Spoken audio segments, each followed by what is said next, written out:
Ibu Bapak. Paham ya sampai sini? Sedangkan di Indonesia sendiri baru 2000 kesinilah ya. Parenting begitu. Dan apalagi ketika kita membuka Sirah Nabawiyah, sejarah-sejarah Rasul begitu ya, kemudian Al-Qur'an, sebetulnya agama Islam sendiri yang memulai begitu. Hanya saja mungkin kita para prajuritnya, kita sebagai umatnya ya tidak ngeh gitu bahwa teori-teori tersebut sudah Allah dan Rasul hadirkan dalam agama kita begitu. Bagaimana ilmu mengurus anak dan sebagainya. Demikian pula literasi begitu. Kalau saya searching yang lebih greget itu nggak di Google secara umum ya, di Google Scholar gitu. Karena Google Scholar itu pusatnya tulisan-tulisan hasil penelitian begitu ya, jurnal-jurnal begitu. Nah, di sana ternyata ketika berbicara literasi, orang barat itu sudah jauh dari kita memulai untuk mempelajarinya begitu. Jadi ada emergent literasi atau ada early literasi begitu ya. Nah, itu jauh-jauh hari saya buka jurnal-jurnal salah satu profesor saya dan itu ternyata tahun 80 gitu ya. Tahun 90. Wah, sudah jauh sekali. Sedangkan di Indonesia sendiri pemerintah dalam hal ini melalui Kemdikbud apa namanya? Berkabar gitu ya, membuat sebuah acuan, membuat sebuah landasan, namanya itu GLN, Gerakan Literasi Nasional. Kalau kita lihat undang-undangnya itu tahun 2017, Bu Aul. Jauh sekali kan dengan yang dulu dengan orang Barat mereka memulai seperti itu ya. Nah, kita akan ngobrol di mana nih kira-kira? Intinya ya, ketika kita berbicara literasi, minimal kita mencoba bersikap dengan baik dan benar. Itu aja. Ya. Apa sih sebetulnya literasi begitu? Literasi itu adalah membaca, bersikap, bekerja dengan tepat, itu saja dulu. Itu saja dulu yang paling mudah itu gitu. Karena sebetulnya literasi itu sikap gitu loh. Literasi itu mental, bukan sekadar misalnya di sini ada Al-Qur'an begitu ya. Saya baca Al-Qur'an surat An-Naba. Betul, literasi. Berarti literasi apa istilahnya? Berarti literasi Al-Qur'an begitu. Tetapi yang secara umum literasi itu sikap, Ibu Bapak. Literasi itu mental. Contoh begini, contoh kecil misalnya ya. Saya tidak memegang HP. Contoh kecil, saya pegang HP misalnya, bayangkan aja ini HP karena handphone saya sedang di-charge. Di sini tentu saja coba deh Ibu Bapak deh yang buka HP. Coba Ibu Bapak di depan mata Ibu Bapak sendiri, di depan saya di sini, cek yang terlihat saja di layar, kira-kira ada berapa grup? Ada berapa grup WhatsApp? Ibu. Seernya nama lebih dari 10 lah ya. Saya aja menirit. Banyak, ada grup khusus para pedagang, ada grup khusus penghafal kan begitu ya, ada grup khusus orang tua siswa. Nah, kadang-kadang di grup WhatsApp itu tanpa kita sadari dibaca belum utuh dibaca ya, hanya dilihat sekilas, share aja ke A B C D begitu. Padahal dicek dulu tidak kebenarannya. Sudah tepat atau belum informasinya? Dari mana ini teh begitu? Nah, itu juga sikap. Berarti sikap kita ketika share tulisan yang dari grup A dikirim ke grup B, itu sikap literasinya belum muncul ketika kita masih seperti itu. Padahal ini jempol kita, ini otak kita, seharusnya otak tidak boleh melebihi kecepatan jempol gitu loh. Jadi literasi itu sebetulnya sikap ya, sikap Ibu Bapak. Jadi bukan semata-mata literasi itu maca buku gitu. Tapi literasi itu sikap, kemudian budaya begitu. Sampai kemudian ada yang bertanya, Bu Miana mana senang nulis begitunya, sakumaha eta waktosna bisa nulis sabuku begitu. Saya bilang, ya saya nggak bisa jawab utuh, saya hanya bisa begini. kebetulan almarhum dan almarhumah bapak ibu saya pada saat itu berusaha membangun ekosistem yang literat gitu loh. Apa yang dimaksud dengan ekosistem yang literat? Bapak saya almarhum hanya seorang sopir bis, tapi setiap pulang datang ke rumah membawa koran, membawa buku-buku pelajaran selalu beliau belikan begitu. Terus ibu di rumah tuh punya perpustakaan pribadi begitu. Oh, itu barangkali yang kemudian disebut dengan ekosistem literat yang pada akhirnya tanpa terasa, tanpa disuruh-suruh ya kita asik aja begitu. Jadi membaca tanpa paksaan, tapi akhirnya jadi sebuah kompetisi tersendiri bahwa kami harus membaca begitu.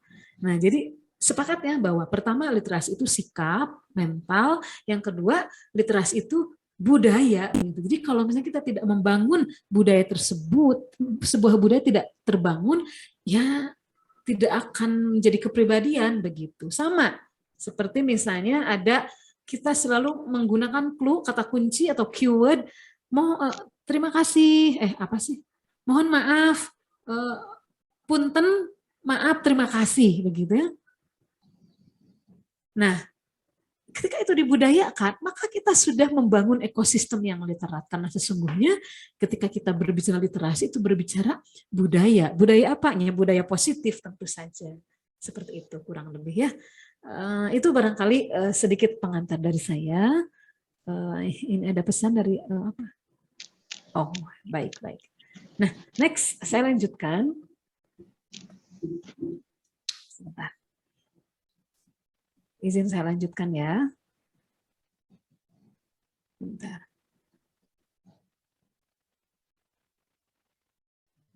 Ya, saya stop dulu sebentar. Nah, itu Ibu Bapak terkait gambaran umum lah ya, literasi itu apa begitu ya. Jadi saya antarkan dulu garis besarnya seperti itu.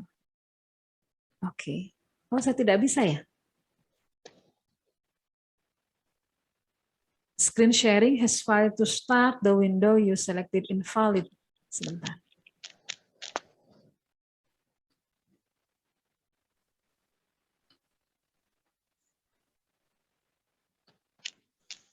Multiple windows. Sebentar. Oh, nggak bisa ya? Oh, sudah ada Bapak Ibu? Sudah ada ya? Sudah Bu Mia. Ya, oke. Next. Saya lanjutkan. Oke. Current slide ya. Nah, emergent literasi saya batasi Ibu Bapak yang dirahmati Allah. Nah, jadi ketika ada istilah literasi dini, emergent literasi, nah itu teh sami mawon eta keneh. Hanya saja jadi bahasa Indonesia itu literasi dini begitu. Nah, kemudian diistilahkan oleh orang barat sebagai emergent literasi begitu ya. Nah, jadi si emergent literasi, tetapi bedanya ketika berbicara emergent literasi bukan hanya untuk anak yang berusia dini. Emergent literasi itu namina oge emergent, coba UGD, unit gawat darurat, kan emergensi ya. Jadi emergent itu sesuatu yang sangat fundamental, sesuatu yang sangat dasar gitu ya, Ibu Bapak yang dirahmati Allah. Termasuk ketika saya tadi mengatakan kita di grup mendapat kabar torojol, golosor, kita share ke grup yang lain, tanpa kita melihat dulu gitu ya, tanpa membaca dulu dengan seksama, sampai ada seorang guru di wilayah saya ada, bukan di sekolah saya, bukan di wilayah saya, hanya karena ada info katanya begini, beliau itu belum sarjana ceritanya Bu Awul, mendapat kabar begini, silahkan ikuti kuliah hanya biaya dengan sekian ratus ribu katanya, kuliahnya hanya seminggu sekali, tahu-tahu sudah jadi sarjana katanya begitu. Kalau kita menggunakan akal sehat, kalau kita menggunakan emergent literasi, tentu tidak akan kata orang Sunda apanya langsung dicapluk gitu. Hah, curing hak, alah abdi bade ngiringan begitu. Bakatku bingah, golosor we dikirim infonya di grup TK-TK sekecamatan. Nah, itu teh sarwana orang yang membaca ternyata tidak berpikir literat juga. Coba bayangkan, dengan angka hanya sekian ratus ribu, dengan pertemuan hanya seminggu sekali, akan dapat ilmu apa? Ilmu apa yang akan didapat? Tahu-tahu kita sudah berjenjang S1 aja, lulus wisuda, di mana horeng begitunya. Yang namanya kuliah itu kan penuh dengan variabel. Tapi ini hanya karena mendapat info curi hak aja. Makanya wajar di Indonesia sering banyak yang tertipu. Ya, banyak yang tertipu lah dari WhatsApp, dari SMS seperti itu. Kenapa? Karena kaidah emergen literasinya tidak terpenuhi. Baik, saya lokalisir di sini ada definisi, ada literasi dini, dan ada implikasi. Artinya ketika kita berbicara definisi, hayu, karena berbicara sikap literasi itu adalah sikap bijak kita dalam mendefinisikan segala sesuatu. Contoh misalnya, ada orang komunikasi, kuliah di komunikasi, tapi dirinya sendiri tidak mendefinisikan secara utuh ari komunikasi teh naon sih. Gitu. Kadang kita merasa keren mendapat istilah sense of belonging di sebuah organisasi. Peletuk disebutkan sense, kita itu harus memiliki sense of belonging. Padahal ketika digali, teteh ada sense of belonging teh naon nyakitu. Nah itu berarti tidak sesuai dengan kaidah emergen literasi. Karena ketika kita berbicara emergen literasi, maka apapun yang kita ucapkan, kita itu harus mengerti apa maksudnya gitu ya. Kalau hari ini tuh kan banyak yang tertipu ya, misalnya banyak iklan lah supaya badan mulus gitu dan sebagainya. Itu kadang-kadang tidak ditelusuri. Obat itu naon sih, definisinya apa begitu ya. Kemudian literasi dini, implikasinya yang disebut dengan implikasi itu praktek di lapangan itu harus seperti apa. Ya, praktek di lapangan itu harus seperti apa, itu disebut dengan implikasi. Kita hari ini ibu bapak ya, mendengarkan misalnya mendengarkan saya berbicara literasi dini. Lalu apa implikasinya kepada anak-anak?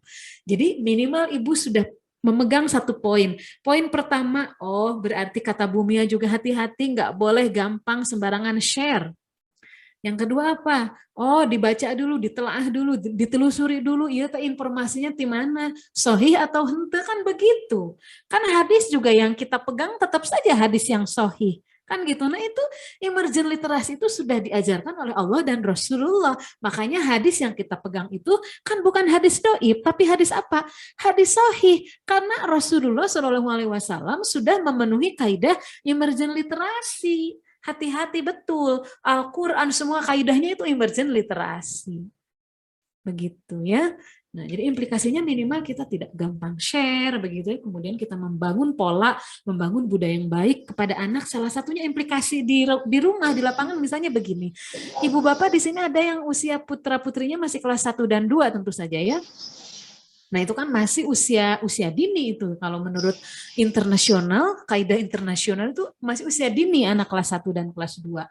Misalnya anak-anak menyebut nama kelamin tapi dengan nama yang tidak begitu. Nama kelamin perempuan naon, misalnya nama kelamin laki-laki titit misalnya. Nah itu bagi saya itu tidak sesuai dengan kaidah emergen literasi. Sudah saja. Ketika kita mau mengimplikasikan di dalam kehidupan di rumah, jadi kita punya anak perempuan, katakan saja, Dek, paginanya dicebok dengan baik. Katakan pagina, tidak dengan yang lain.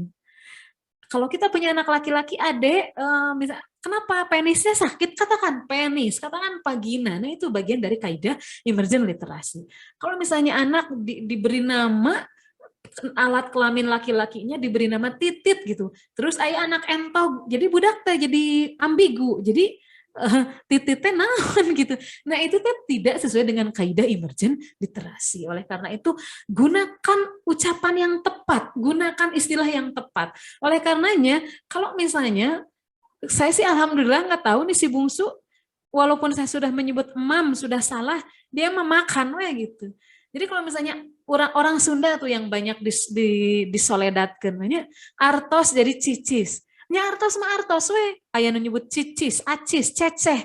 Itu tidak sesuai dengan kaidah emergen literasi. Wajar ketika hari ini di Indonesia itu banyak istilah yang misalnya istilah begini nih Bu Awel. Lebay, baper, namun sok. misalnya gemoy gitunya. Nah itu sebetulnya istilah-istilah prokem karena latar belakang orang kita biasa sok nyoledatkeun disoledatkeun istilah-istilahnya teh. Artos jadi cicis, artos jadi acis, naon deui nya bade tuang, bade emam, nah emam atau tuang, weh gitunya kakolot mah gitu. Kalau untuk diri sendiri, abdi neda heulanya gitu. Kalau kita menggunakan bahasa Indonesia, katakan makan, bukan mamam, atau kalau di Jawa tuh maem gitu. Makan aja lah nu gampil, makan gitu. Kenapa? Karena ini nanti akan saya sampaikan hubungannya dengan fonologi. Fonologi A katakan A begitu ya. Makanya orang Sunda malah mun budak cadel gitunya.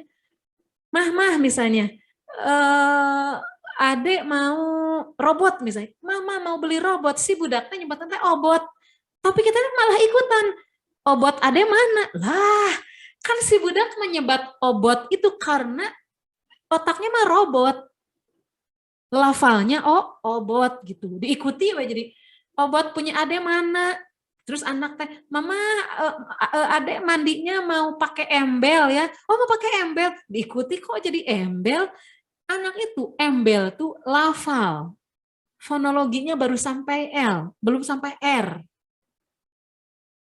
Kata yang tepatnya ember, ya sudah katakan ember. Anak mau nepikeun ke usia 3 tahun masih nyebut embel.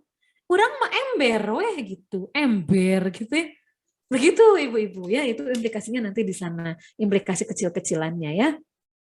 Nah, ini ruang lingkupnya ada 8, mohon izin ini masih dalam bahasa Inggris ya. Jadi 8 ini berat semuanya sebetulnya kalau dikaji satu persatu, tapi minimal yang kecil-kecil ya. Nah, reach, teacher, stop. Ya, contoh Bu Aul ketika sedang membuka kelas, misalnya Bu Aul katakanlah memegang kelas 5 aja deh. Kelas 5 itu kalau tidak salah di IPS itu ada materi tentang apa ya? SDM sumber daya yang habis dan sumber daya yang tidak habis kan begitu ya? Ya, yang dapat diperbaharui, tidak dapat diperbaharui itu. Begitu. Itu kan kalau dari dinasnya nyasak itu nah sumber daya alam yang dapat diperbaharui dan tidak dapat diperbaharui. Ketika Bu Aul menyisipkan ayat Quran, menyisipkan hadis begitu ya di dalam pelajaran tersebut, maka Bu Aul sudah memberikan rich teacher talk untuk anak-anak, sudah berdakwah di sana, sudah memberikan tawasobil hak, tawasobil sober. Itu sebetulnya rich teacher talk, kekuatan amanah, kekuatan pesan. Sama ibu bapak di rumah ketika mau mengantarkan anak-anak, bukan hanya mengantarkan, melepas dari rumah ke sekolah, kan sebetulnya sangat transaksional ya, dari rumah ke sekolah gitu, bawa tas, bawa buku, bawa perlengkapan lainnya pergi ke sekolah. Tetapi kalau ibu bapak menggunakan rich teacher talk kepada anak-anak, yuk silahkan, selamat berangkat, hati-hati di jalan, kan itu mah sudah sangat sudah sangat normatif. Tapi ada hal-hal yang di atas normatif, ada pesan-pesan yang sangat menghunjam di hati anak-anak sehingga menjadi sebuah mental. Misalnya begini, adik nanti yang sopan ke bapak ibu guru di sekolah. Adik, kalau bapak ibu guru bertanya, jawab dengan percaya diri begitu. Adik, ayo semangat, dan belajar teh bagian dari ibadah gitu. Coba bayangkan ketika ibu bapak di rumah melepas anak-anak mau pergi ke sekolah dengan amanah-amanah, dengan pesan-pesan seperti itu, maka itu sudah disebut dengan rich teacher's talk. Gitu. Ada ketajaman kata, ada ketajaman pesan yang itu menjadi sebuah tawasobil hak, tawasobil sober. Itu ibu bapak. Jadi bukan hanya sekolah atuh udah geus dibayarkan SPP lebar, wah itu mah transaksional ting begitu ya. Tapi akan berbeda. Yang semangat atuh ka sekolah teh, da sekolah teh insya Allah menjadi jalan untuk kita ada sekolah teh kunci surga, ada sekolah teh tolabul ilmi. Nah itu disebut dengan rich teacher's talk. Banyaklah di rumah kita. Banyak misalnya pas menuju makan, menuju tuang artinya makan di rumah, adek kalau makan itu dihabiskan, bukan hanya unsur ekonomis saja, lebar dah itu menang meser itu kan unsur ekonomis, tapi ada unsur teacher talk, misalnya begini, dihabiskan atau makanan teh orang lain mah ya Allah untuk bisa makan dapat sesuap nasi aja udah susah gitu, ada enggak pesan moral yang disampaikan kepada anak? Nah itu literasi dini itu kaya dengan pesan moral. Begitu Bapak Ibu. Jadi tong wakariu, alah literasi dini berarti budak teh Lamun can bisa ABCD berarti budak orang teh bodoh. Itu mah masih 0, sekian dari PR literasi dini. Jadi ketika PR literasi dini teh naonnya? Oh, PR literasi dini teh calistung. Ibu bapak itu mah hanya sebagian kecil saja. Paham ya? Kemudian orang dikebutnya storybook reading. Nah, ini sudah ya. Nah, storybook reading apa sih? Ya minimal atuh orang teh. Kalaupun di rumah tidak ada buku, atau kan anak-anak suka jajan Bapak Ibu. Coba sesekali waktu atuh kita menyeduhin, kok nyebut merek maaf, nyeduh Indomie misalnya.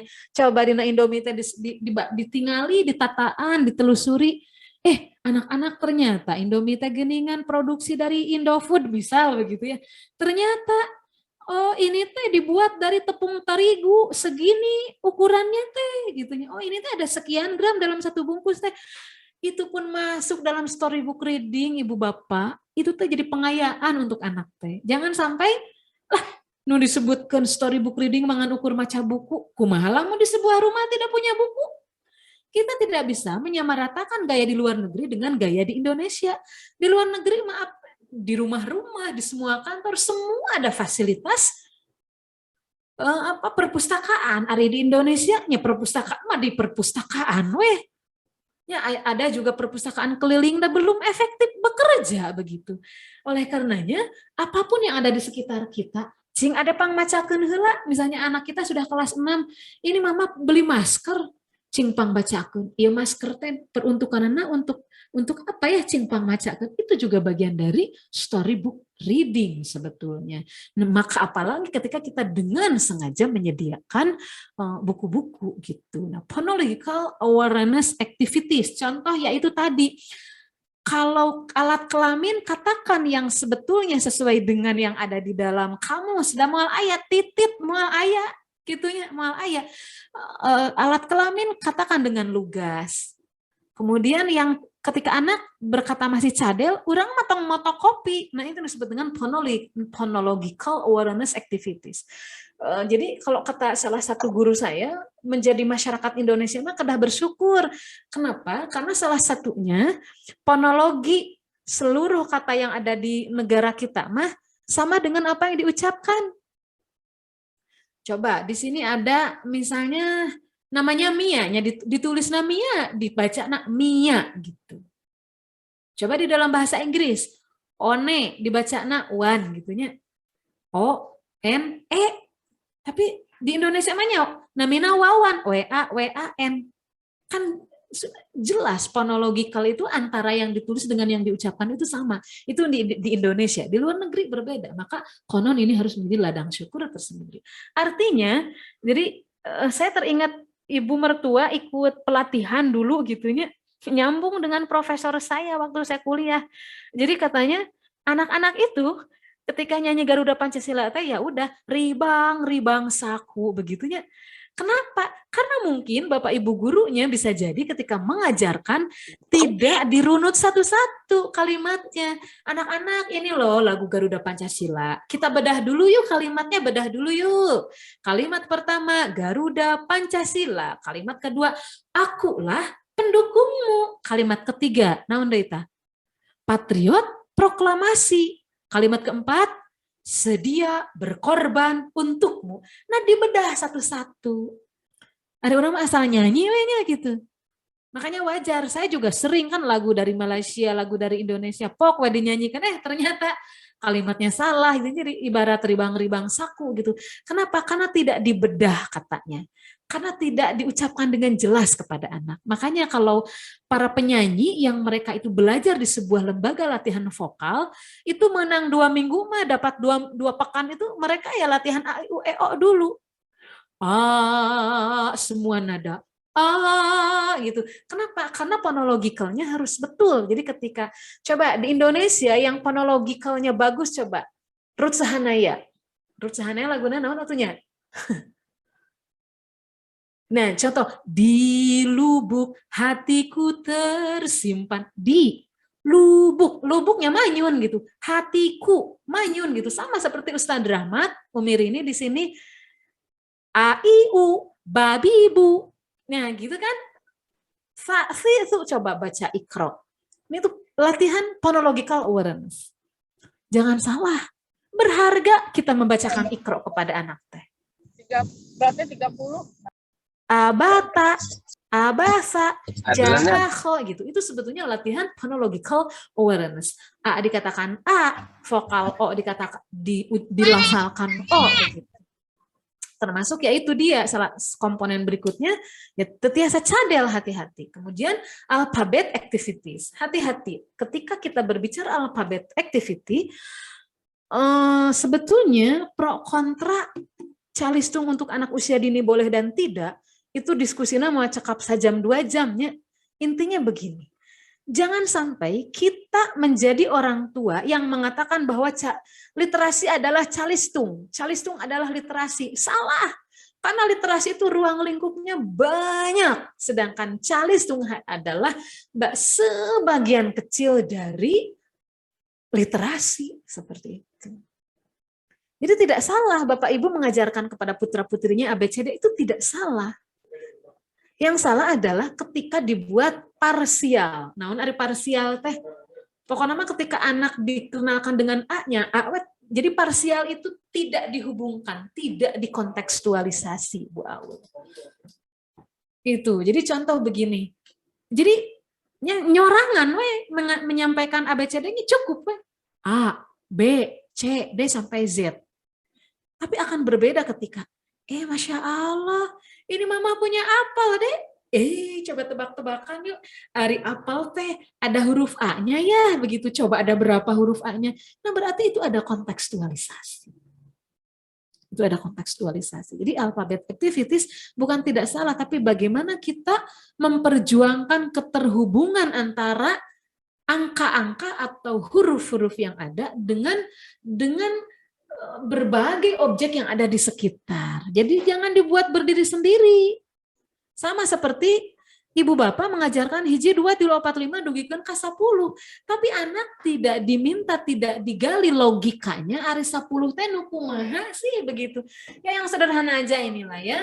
Yang ada di depan saya aja. Ini ada setangkai bunga. Oh, iya. Ini pas bunganya ada 1. Coba kita hitung tangkainya. Tangkainya ada berapa? Oh iya, hanya 1 tangkai, Bu Mia, gitu. Ini mengajarkan logika kepada anak. Kita hitung bunganya 1, 2. Nah, harus terkonfirmasi. Anak tahu angka 5, tapi harus terkonfirmasi logika kalimatnya nukumaha. Itu yang disebut dengan alphabet activities, Bu Aul. Kewajiban kita itu adalah mengkonfirmasi.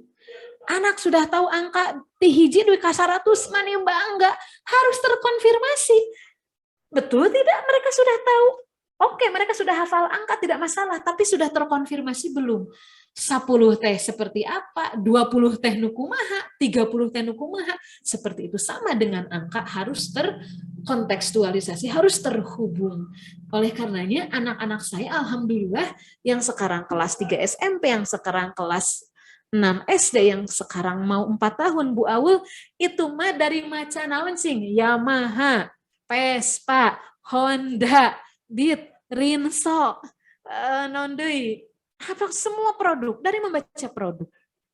Kan kalau kita jalan-jalan di jalan itu mani arageng gedenya auto 2000, itu mereka justru baca itu dari sana alphabet activities-nya.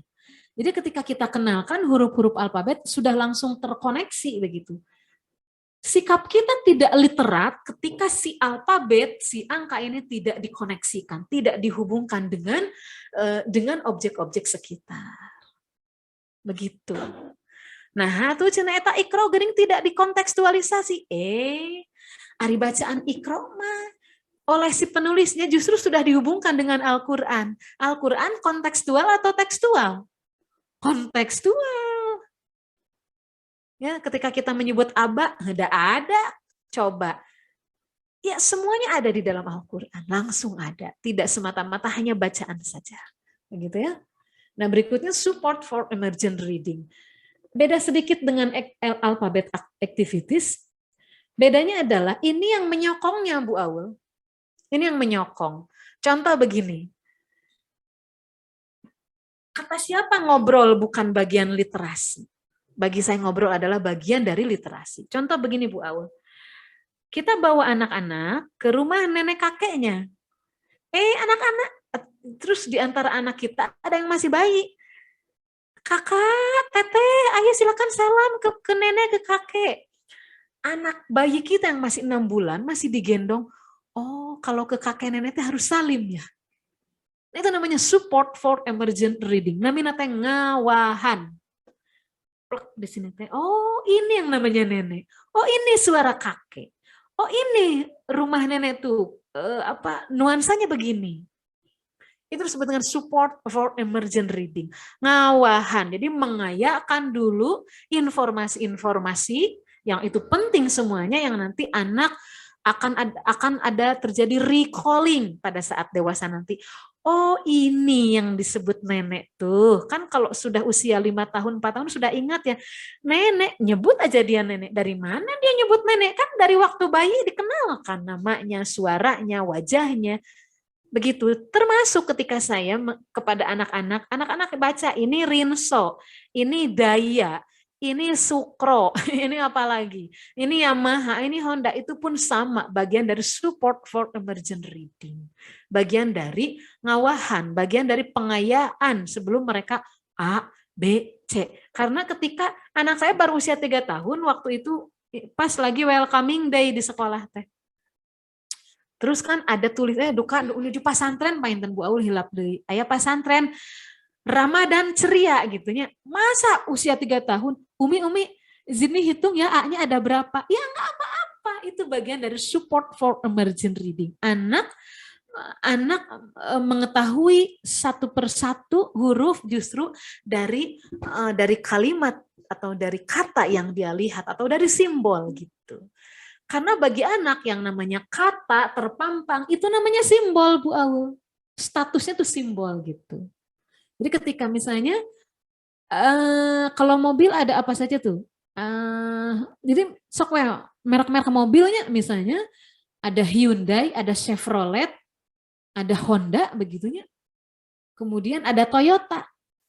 Bagi anak, kan bagi kita mah orang dewasa yang disebut dengan Toyota tak anu kitunya lambang nate. Kalau masih gaha gitunya.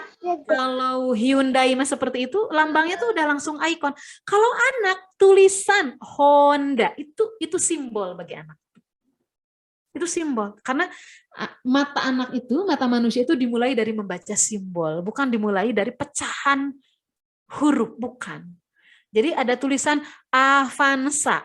Kalau bagi kita orang dewasa itu namanya tulisan, tapi bagi anak itu simbol. Karena nanti mereka yang akan memecahnya sendiri. Oh, saya menemukan huruf A itu dari simbol Avanza, Xenia. Begitu. Jadi itu simbol bagi mereka tuh. Kalau bagi kita mah itu tulisan, itu teh urutan huruf-huruf, bagi anak bukan. Itu simbol. Tas, kita punya merek tas. Saya ada tas. Nih, Indonesia Berbagi Foundation. Bagi anak ini simbol semuanya. Oh, ini tuh Indonesia tuh begini ya nulisnya. Itu simbol. Baru nanti perlahan semakin mengerucut mereka akan mengetahui satu persatu hurufnya. Nah, kalau support for emergent writing berarti ngawahan untuk bisa menulis dengan baik dan benar. Ngawahannya dari mana? Dari gerak tubuh, dari belajar merangkak, dari belajar berjalan, dari coret-coret, dari meremas kertas, dari merobek-robek, itu bagian dari support for emergent writing. Makanya kenapa di TK ada menempel, menggunting, nah itu namanya support for emergent writing. Jadi ngawahan untuk anak itu nanti mampu menulis begitu ya. Nah, shared book experience kan ini mah orang dewasanya, misalnya Bu Aul, storytelling, ada sebuah buku misalnya ya bukunya yang ada aja deh misalnya Bu Aul di sini ada Sulamun Taufik di sini ya. Nah yang disebut dengan shared book experience setelah Bu Aul baca bab 1 dan bab 2 kemudian dibagikan kepada anak itu namanya shared book experience. Bagaimana untuk anak shared book experience untuk anak? Contoh misalnya ibu bapak membawa anak ke Lembang, katakanlah ke mana? Tentunya kalau ke Lembang kemana? Ke Taman Bunga. Nah, anak tuh dipancing. Adek tadi waktu di taman bunga, adek dapat bunga apa aja? Ada menghitung nggak? Di sana ketemu siapa saja? Nah, itu pun bagian dari memantik anak untuk shared book experience. Hanya bukan buku meren anak Maya. Jadi langsung gitu, langsung pengalaman yang disampaikan. Jadi namanya memancing atau memantik anak untuk menjelaskan itu pun bagian dari shared book experience. Bukan hanya Bu Aul atau Pak Wahyu saja yang menyampaikan isi buku yang sudah dibaca dibagikan kepada murid, tapi anak-anak kita pun dalam konteks di rumah boleh. Termasuk begini, anak-anak misalnya di sekolah belajar tentang praktek sains. Nanti di rumah ibu bapak bisa memantik, bisa memancing.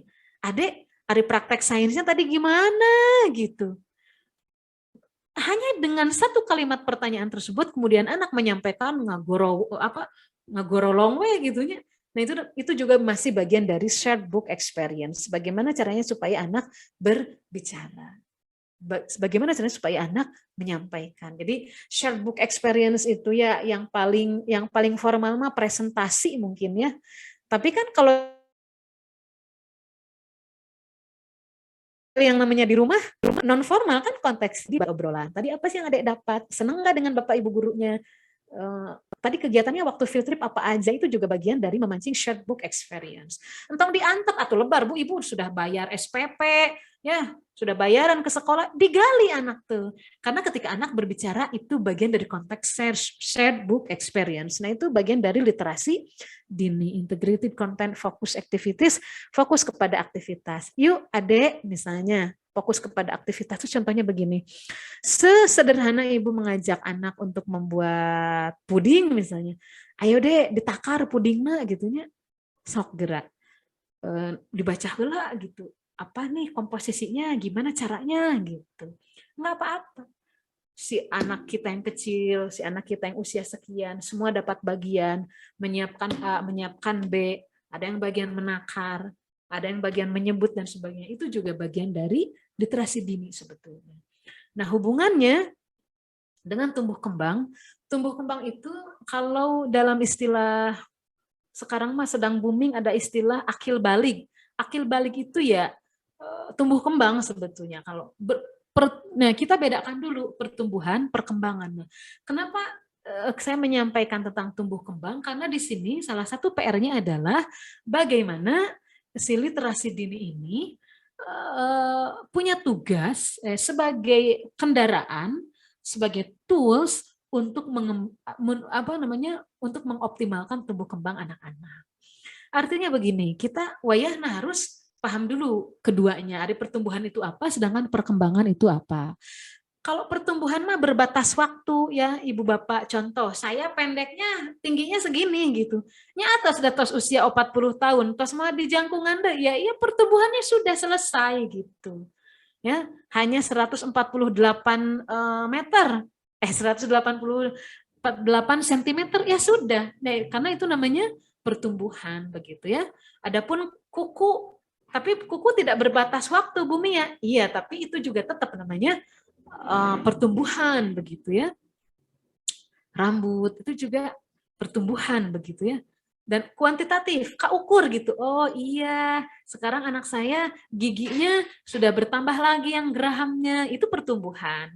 Oh iya, begitu. Anak saya hari ini tinggi badannya sudah bertambah, itu pertumbuhan. Tapi kalau perkembangan itu tidak berbatas waktu. Saya hari ini usia 40 tahun masih senang dong belajar. Nah, itu artinya mengembangkan kemampuan begitu. Kualitatif itu ya tidak sesederhana ukurannya seperti pertumbuhan kuku sudah sekian senti begitu. Tapi kalau perkembangan ibu bapak yang dirahmati Allah, perkembangan mah begini. Oh iya, dulu mah kalau maca itu ya cuma bisa maca aja, tapi kalau sekarang mah bisa ya menjelaskan ke orang begitu. Dulu mah yang namanya merangkum, kalau kita merangkum itu sampai harus selembar, 2 lembar. Oh, sekarang mah ternyata ditantang. Bisa kita merangkum hanya dengan diperas lagi dari sekian halaman jadi satu kalimat. Dan satu kalimat itu betul-betul tajam misalnya. Itu perkembangan ya. Nah, apa tuh hubungannya antara literasi dini dengan perkembangan? Nah, karena terkait dengan sikap, terkait dengan mental, maka kaitannya tentu saja dengan perkembangan. Oleh karenanya, kan tumbuh kembang, perkembangan itu sabar, syukur, ikhlas, dermawan, sifat-sifat nabi semuanya itu perkembangan Ibu Bapak. Perlu dimiliki oleh anak-anak kita. Nah, ketika diimbangi dengan sikap literat, hati-hati berbicara, hati-hati menyampaikan informasi, hati-hati berkomunikasi, berbicara dengan tepat, berbicara dengan baik dan benar, maka itu menjadi modal tumbuh kembang anak kita. Adapun misalnya ketika anak-anak lafalnya masih cadel, kita bantu, kita sokong supaya bicaranya baik-baik misalnya.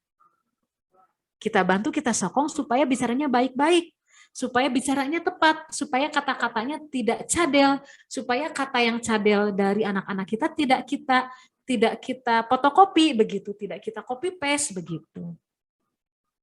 Begitu kurang lebih. Sudah berapa waktu lagi ya Ibu Bapak? Khawatirnya saya terlalu jauh. 5 menit lagi, Ibu. Baik, 5 menit lagi. Saya capture di sini.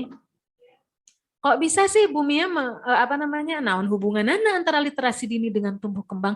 Justru itu Ibu Bapak. Semakin kita menciptakan ekosistem literat, semakin kita menciptakan ekosistem literasi yang baik, nah itu adalah untuk menyokong tumbuh kembang anak kita. Coba bayangkan, ayeuna salah satu anak kita misalnya mau masuk ke sebuah perguruan tinggi. Ada kebiasaan ketika membaca pesan itu tidak sempurna. Pada akhirnya salah mengisi kolom, salah menceklis. Nah, pada akhirnya galau lah, uring-uringan lah begitu. Nyambung nggak dari emergent literasi ke sikap, ke perkembangan sikap? Nyambung nggak ke perkembangan emosi? Sangat nyambung. Begitu. Atau ada misalnya orang yang terbiasa spekulasi. Dibaca heula atuh suratna, geus paling oge kitu gitu. Pada akhirnya celaka aja karena informasi yang dia baca tidak utuh begitu. Ya, sama begitu. Ada orang ketika berbicara di depan jadi gemper, jadi gugup, jadi gagap gitu. Bukan hanya gugup tapi gagap. Alah ngomong naunnya gitu. Coba dari kecil kita biasakan minimal mereka itu bicara dengan tersusun rapi. Minimal mereka belajar menyusun kalimat dengan baik dan benar. Itu sudah modal yang emas kalau bagi saya. Karena banyak hari ini istri pejabat katakanlah ketika harus maju ke depan, ngomong naunnya merasa tidak siap gitu. Padahal modal utamanya pada saat kecil biasakan aja dulu membaca dengan baik, mengucapkan dengan jelas, dengan lugas gitu. Fonologinya dengan jelas. Kan ada sampai hari ini di sebuah perusahaan misalnya atau di sebuah kantor ada orang yang ketika punya kegalauan dipendam aja. Kalau nggak dipendam marah-marah keluar gitu. Kalau nggak marah-marah keluar, caranya adalah dengan marah-marah secara langsung. Kenapa? Ada orang yang bisa ngabodor bebeakan, ada orang yang bisa celetak-celetuk bebeakan, tapi ketika harus berbicara dengan berdiplomasi, dia tidak sanggup. Kenapa? Karena tidak dikenalkan literasi yang baik. Itu salah satu faktornya.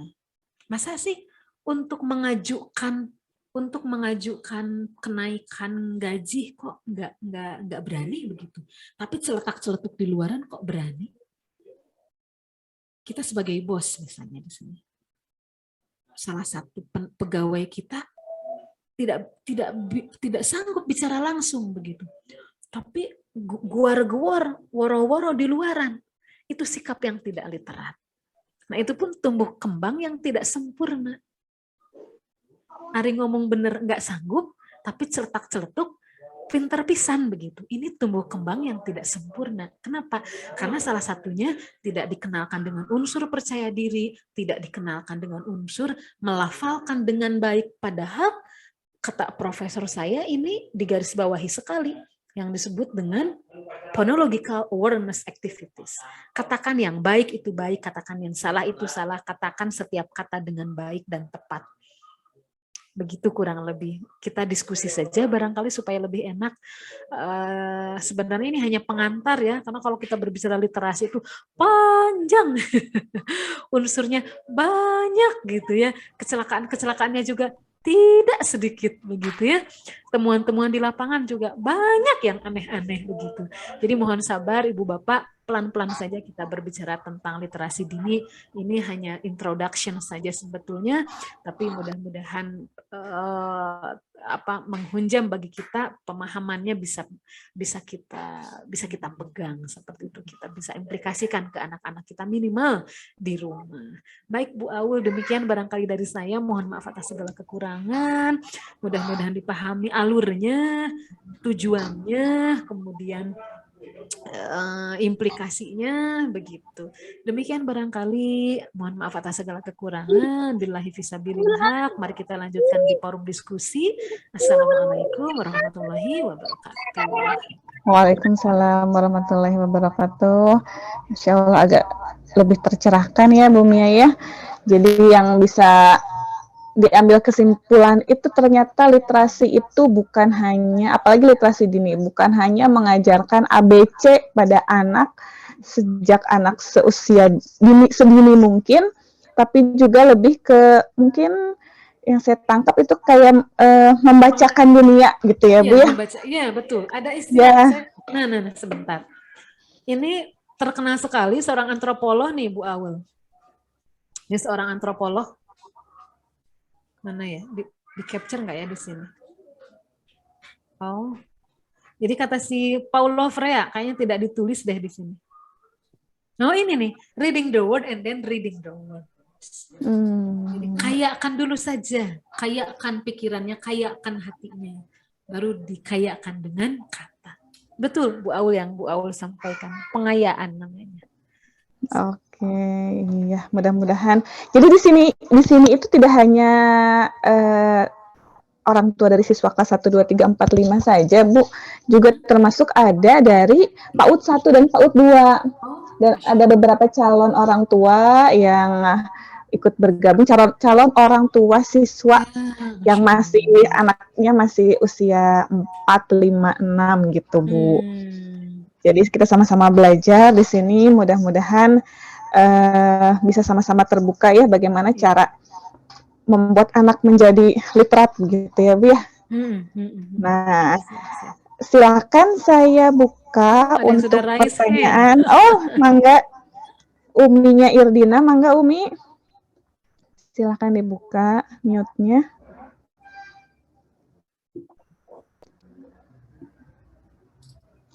Assalamualaikum warahmatullahi wabarakatuh. Ibu Mia, makasih. Waalaikumsalam. Bagus banget. Nah ini Bu, kalau saya tuh ternyata kategorinya suka baca apa tadi, spekulasi. Jadi cuman baca judulnya doang, serasa udah tahu isinya. Ternyata itu nggak bagus ya. Iya, nggak boleh banget. Hobi saya tuh cuma baca judul aja, oh paling isinya gini gitu. Terus ini kan kedua anak saya udah gede-gede, udah kuliah sama udah SMA. Yang kecil kan kelas 1 SD. Ketika waktu yang dua mah kelas 1 tuh udah pada pinter-pinter gitu baca. Nah yang ketiga itu mungkin karena saya waktunya juga sempit buat anak saya. Jadi apa ya, waktu itu nggak kepikiran kalau membaca itu penting. Yang penting anak senang sama orang tua. Jadi apa? Ini sih waktu kalau yang dua anak itu tiap jalan tuh nah itu baca apa, nah itu baca apa. Kalau yang sekarang teh enggak, itu gimana ya? Makasih. Sudah berbeda idealis ya. Begitulah. Udah nggak idealis lagi. Makasih. Oke, siap Bu Ratna.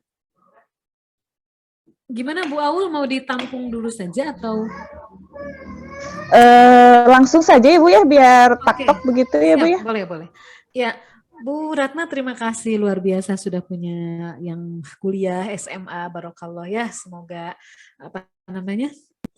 Allah ganti semua yang sudah ibu investasikan begitu ya, dari biaya, tenaga, emosi, begitu doa-doa begitu ya. Nah, adapun untuk yang si kecil, kalau bagi saya coba ibu gunakan sistem, aduh saya lupa, bukan peer guidance. Kalau peer guidance itu teman sebaya.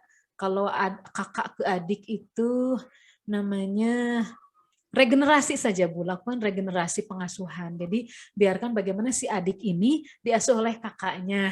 Jadi si kakaknya harus dimunculkan respect begitu. Karena hampir sama posisinya seperti saya. Jadi kami itu mingsal kalau kata orang Sunda mah, mingsal ada balita satu-satunya di rumah gitu. Jadi yang satu kelas 6, yang satu kelas 3 SMP, yang satu lagi 3 tahun setengah, kan jauh sekali begitu.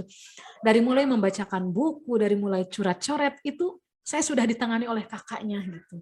Ya saya harus sedikit egois, tapi saya juga harus sadar diri karena waktu dan sebagainya. Saya udah limpahkan. Coba ibu juga limpahkan ke kakaknya, insya Allah itu jadi ladang kesolehan juga untuk mereka.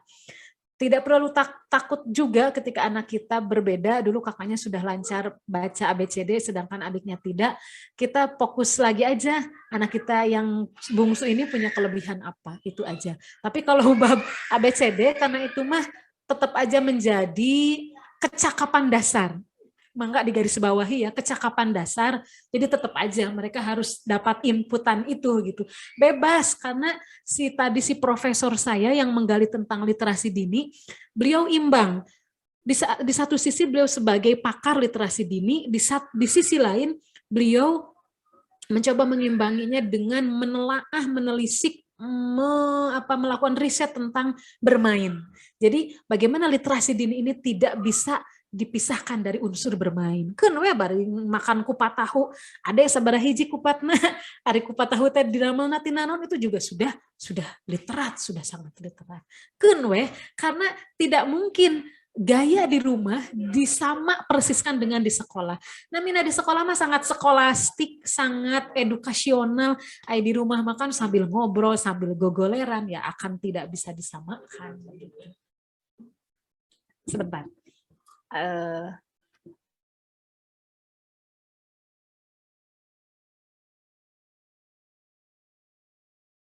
Ada pertanyaan domestik, anak saya mau renang katanya. Begitu Bu Ratna ya, kurang lebihnya begitu. Karena ABCD unsur itu tetap sebuah kecakapan dasar, mangga we kumaha. Ya, begitu silahkan. Sip, mengatur nuhun. Next Bu Aulia. Mungkin pertanyaan lanjutan dari saya terkait dari kakak yang tadi dikasih. Banyak yang raise hand, luar biasa. Alhamdulillah, berarti ini ya pas gitu topiknya. Tadi melanjutkan yang tadi Umi dari Irdina, tadi ya Bu Mia ya, terkait melimpahkan pada kakak gitu. Nah, itu tuh gimana sih Bu caranya Bu? Soalnya kan kebanyakan misalnya kakak apalagi yang usianya masih SMP atau misalkan SMA, mereka tuh sudah disibukkan sendiri dengan aktivitasnya sendiri, terus tambahin beban untuk ngajarin adiknya itu kadang ada sedikit perlawanan gitu. Nah, gitu gimana caranya? Ke paradigma dulu ya. Kalau saya versi yang mewajibkan. Karena gini, anak laki-laki saya kelak kan mau rumah tangga, mau di mana belajar ngurus anak gitu. Ya ini harus jadi laboratorium gitu. Kalau saya punya prinsip bagaimana rumah itu menjadi laboratorium untuk anak-anak, Bu Awal. Selama ini apakah Bu Mia ada pertentangan? Insya Allah lancar jaya gitu. Mungkin bab komunikasi kali ya. Disampaikan non formal aja, non formal asyik begitu. Dimulai dari Kang Sid nitip ini si Ade tolong dibuatkan susu untuk waktu A B gitu. Ini botolnya. Nah itu udah buat yang perempuan. Teteh nanti Ade Zidni mau dimandiin Bu Desi, tolong siapkan bajunya, sampo-nya, handuknya. Itu jadi udah hal melekat, udah enggak lagi anak sampai harus ambak lah dan sebagainya. Tapi kitanya sebagai orang tua harus menakar waktu. Si budak teh udah selesai belum tugas kan kalau di bawah online mereka jadi sibuk ngerjakan tugas ya, tetap melihat waktu.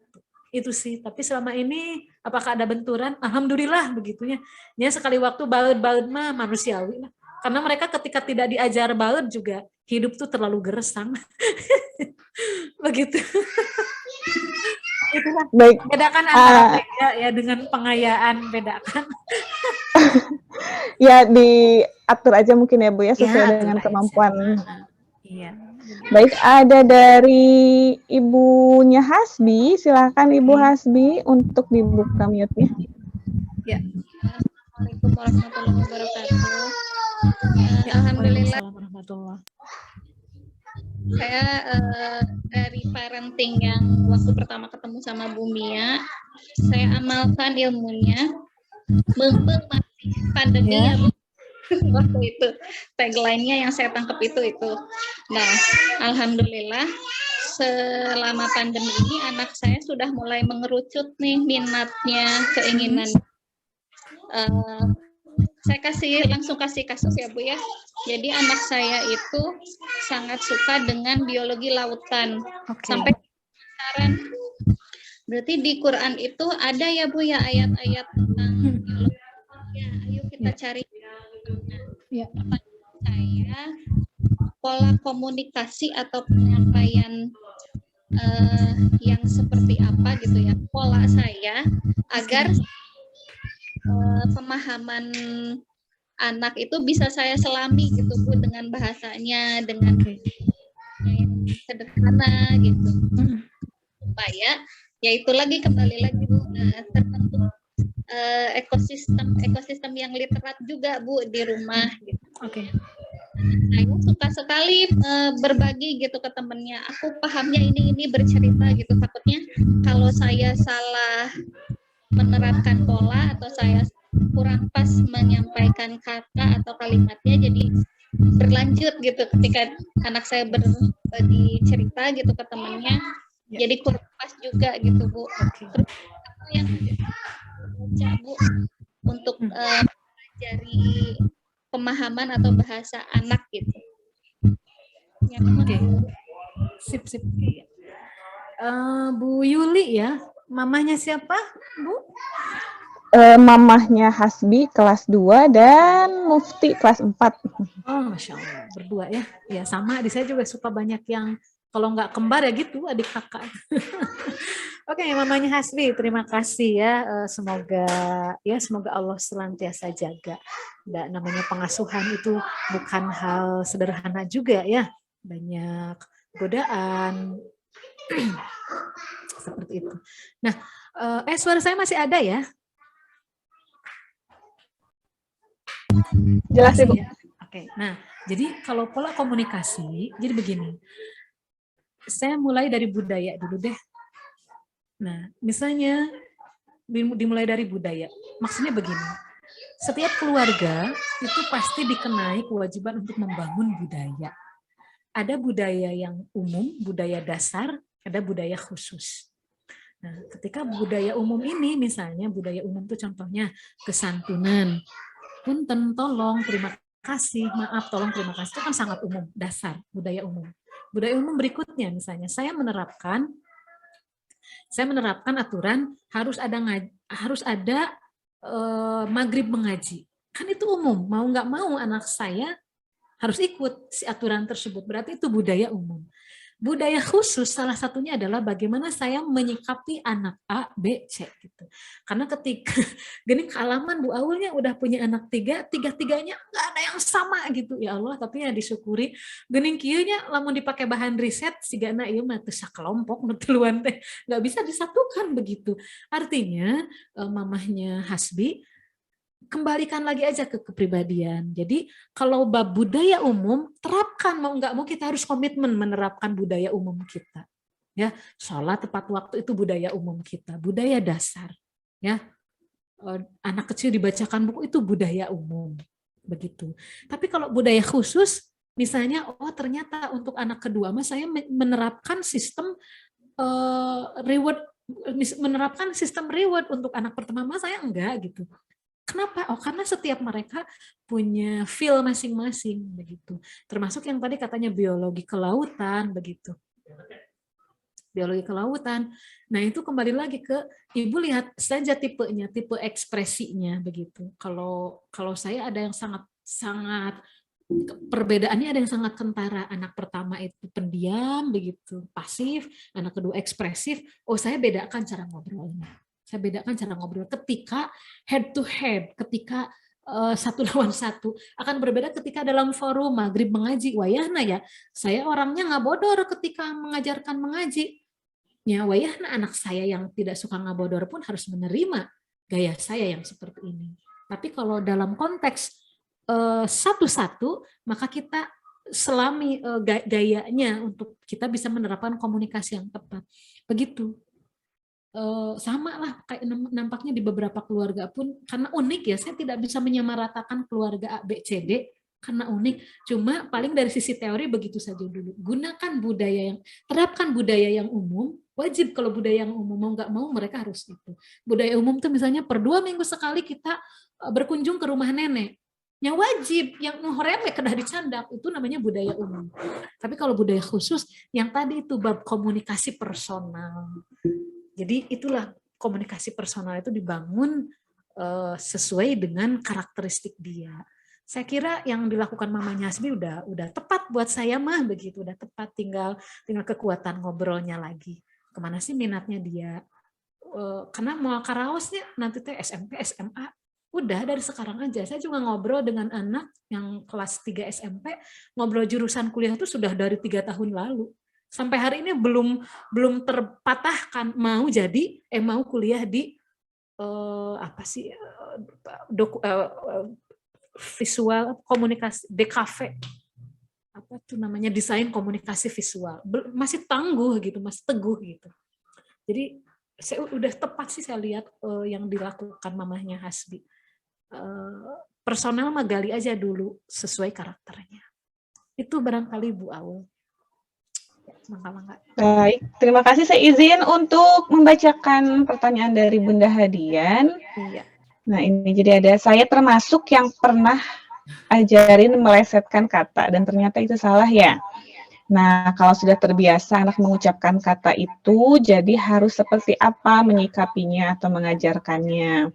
Nah, padahal kita yang sendiri yang mengajarkan kata itu, kayak misalkan kemarin tuh sempat mungkin di kayak alat kelamin laki-laki, mungkin si anak tuh disebutnya burung gitu ya.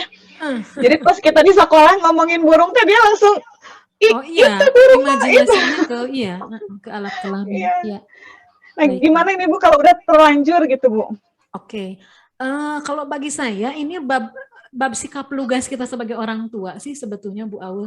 Karena kalau saya sendiri sedang berusaha ya kalau kita salah ya minta maaf gitu. Biasa aja gitu. Kayak misalnya gini, Akang, Teteh gitu di rumah. Ternyata ini Umi kemarin ngajarin yang di bab ini salah. Pas Umi udah konfirmasi di buku yang lain gitu. Katakan aja kita salah. Dan di Indonesia itu salah satunya kan kurang ekspresif ya ketika kita menyampaikan. Kayak gini nih, ada contoh nih Bapak Ibu. Ada contoh, bertahun-tahun si anak ini tidak diajarkan suntangan Bu Aul. Tidak ada orang Indonesia, kan rata-rata kurang ekspresifnya gitu ke orang tua teh. Baheula ayeuna mah masih mending, ayeuna mah udah berubah gitu. Ketika di SMP si orang tuanya teh didakwahi oleh guru di sekolah teh si orang tuanya, ya anak-anak teh kalau melepas anak teh harus suntangan atuh gitu. Si ibunya teh lugas ngobrol weh. Teteh da kata bapak ibu guru juga harus begini, heug mamah teh manitara nerapkeun umur-umur ti TK nepikeun ka teteh SD. Ayeuna teteh udah SMP, kita mulai yuk suntangan wayahna, orang tuanya lugas gitu. Itu jarang-jarang orang Sunda apalagi. Orang Sunda tuh kan kurang ekspresif kalau hal itu mah. Orang Sunda mah ngabodor mah palinter ari bab berdiplomasi hese gitu. Nah, kadang itu yang harus digali. Nah, begitupun kita misalnya menyebutkan penis sudah terlanjur burung, ngobrol weh. Adek maaf.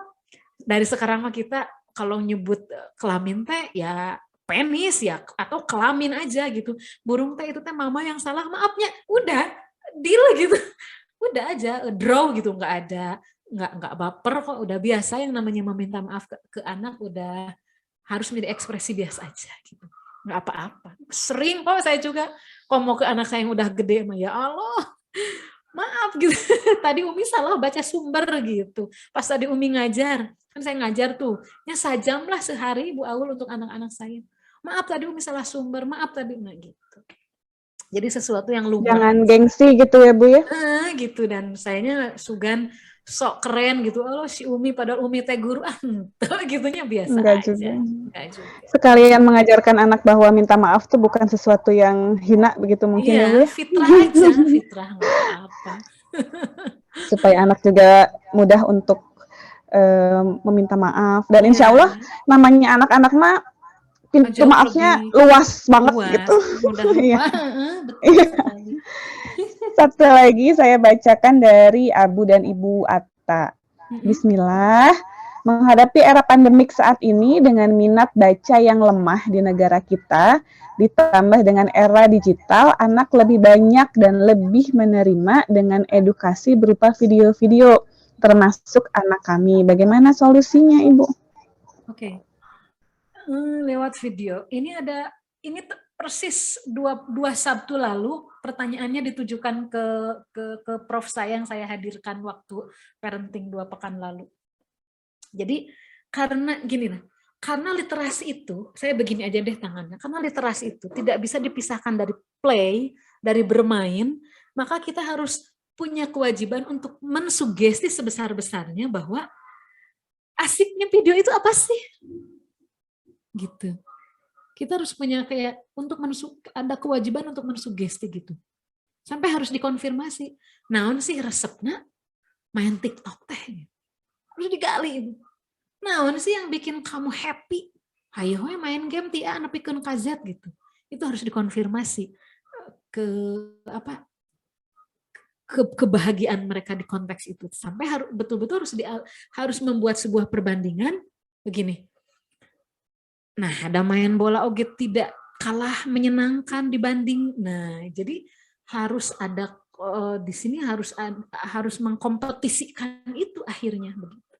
Mengkompetisikan.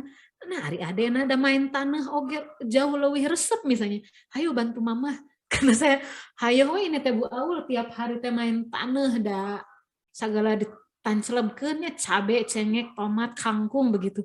Perasaan anak saya diwajibkan begitunya punya tugas untuk mencampur, kan saya punya pupuk gening, harus dicampur dulu gitu dengan air, nanti dia yang nyiram.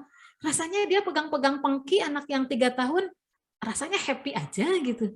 Terus si kelas 6 tugasnya adalah mencampur pupuk dengan air sampai sekian botol, rasanya happy aja. Nah di sini harus mengkonfirmasi bahwa ada banyak yang lebih happy dari itu. Persoalannya orang Indonesia itu gampang sekali kadung terbawa persepsi bahwa game itu segala-galanya. Bahwa game itu pasti akan mengalahkan. Nah, ini secara umum tuh rata tuh seperti itu orang di kita tuh.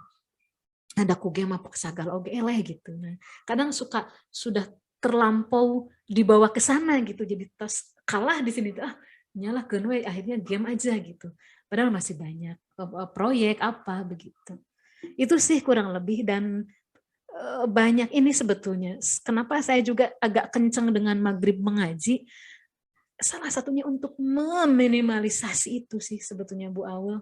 Setidaknya hente ngoprek wae. Scroll atas, scroll bawah gitu. Minimal ada hal yang teralihkan begitu. Itu barangkali. Mangga. Proyeknya lah mangga, silahkan sesuai dengan kebutuhan di keluarga masing-masing barangkali. Mangga silahkan Bu Aul. Iya, baik. Terima kasih Bu Mia. PR ya buat kita supaya bisa mengalihkan ke hal yang lebih menarik bagi anak. Nah, kemudian ada Bunda Latifah, silahkan Bun. Boleh dibuka mute-nya.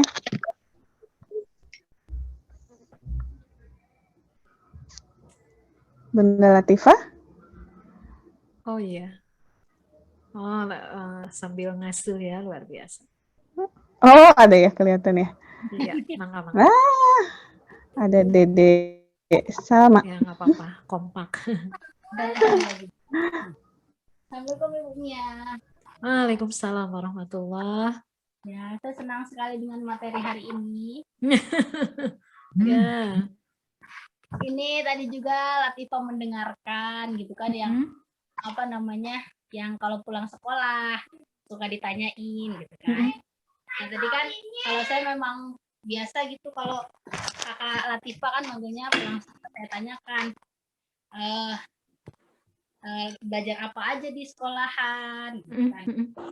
Sudah gitu apa namanya, bisa nggak mengikuti pelajarannya. Nah, kadang kan Latifa suka ngambek gitu kan. Oh iya iya. Nah, pas dengar Bumia seperti itu, saya ajarkan. Nah, itu tuh Ibu Profesor sudah memberitahu, berarti Bunda sudah benar ya Kak, gitu. Kalau ditanyain jangan marah lagi, gitu.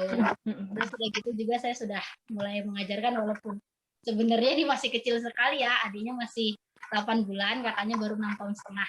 Tapi saya sudah pelan-pelan sudah mencoba untuk kakaknya untuk masuk adiknya gitu. Oke. Gitu.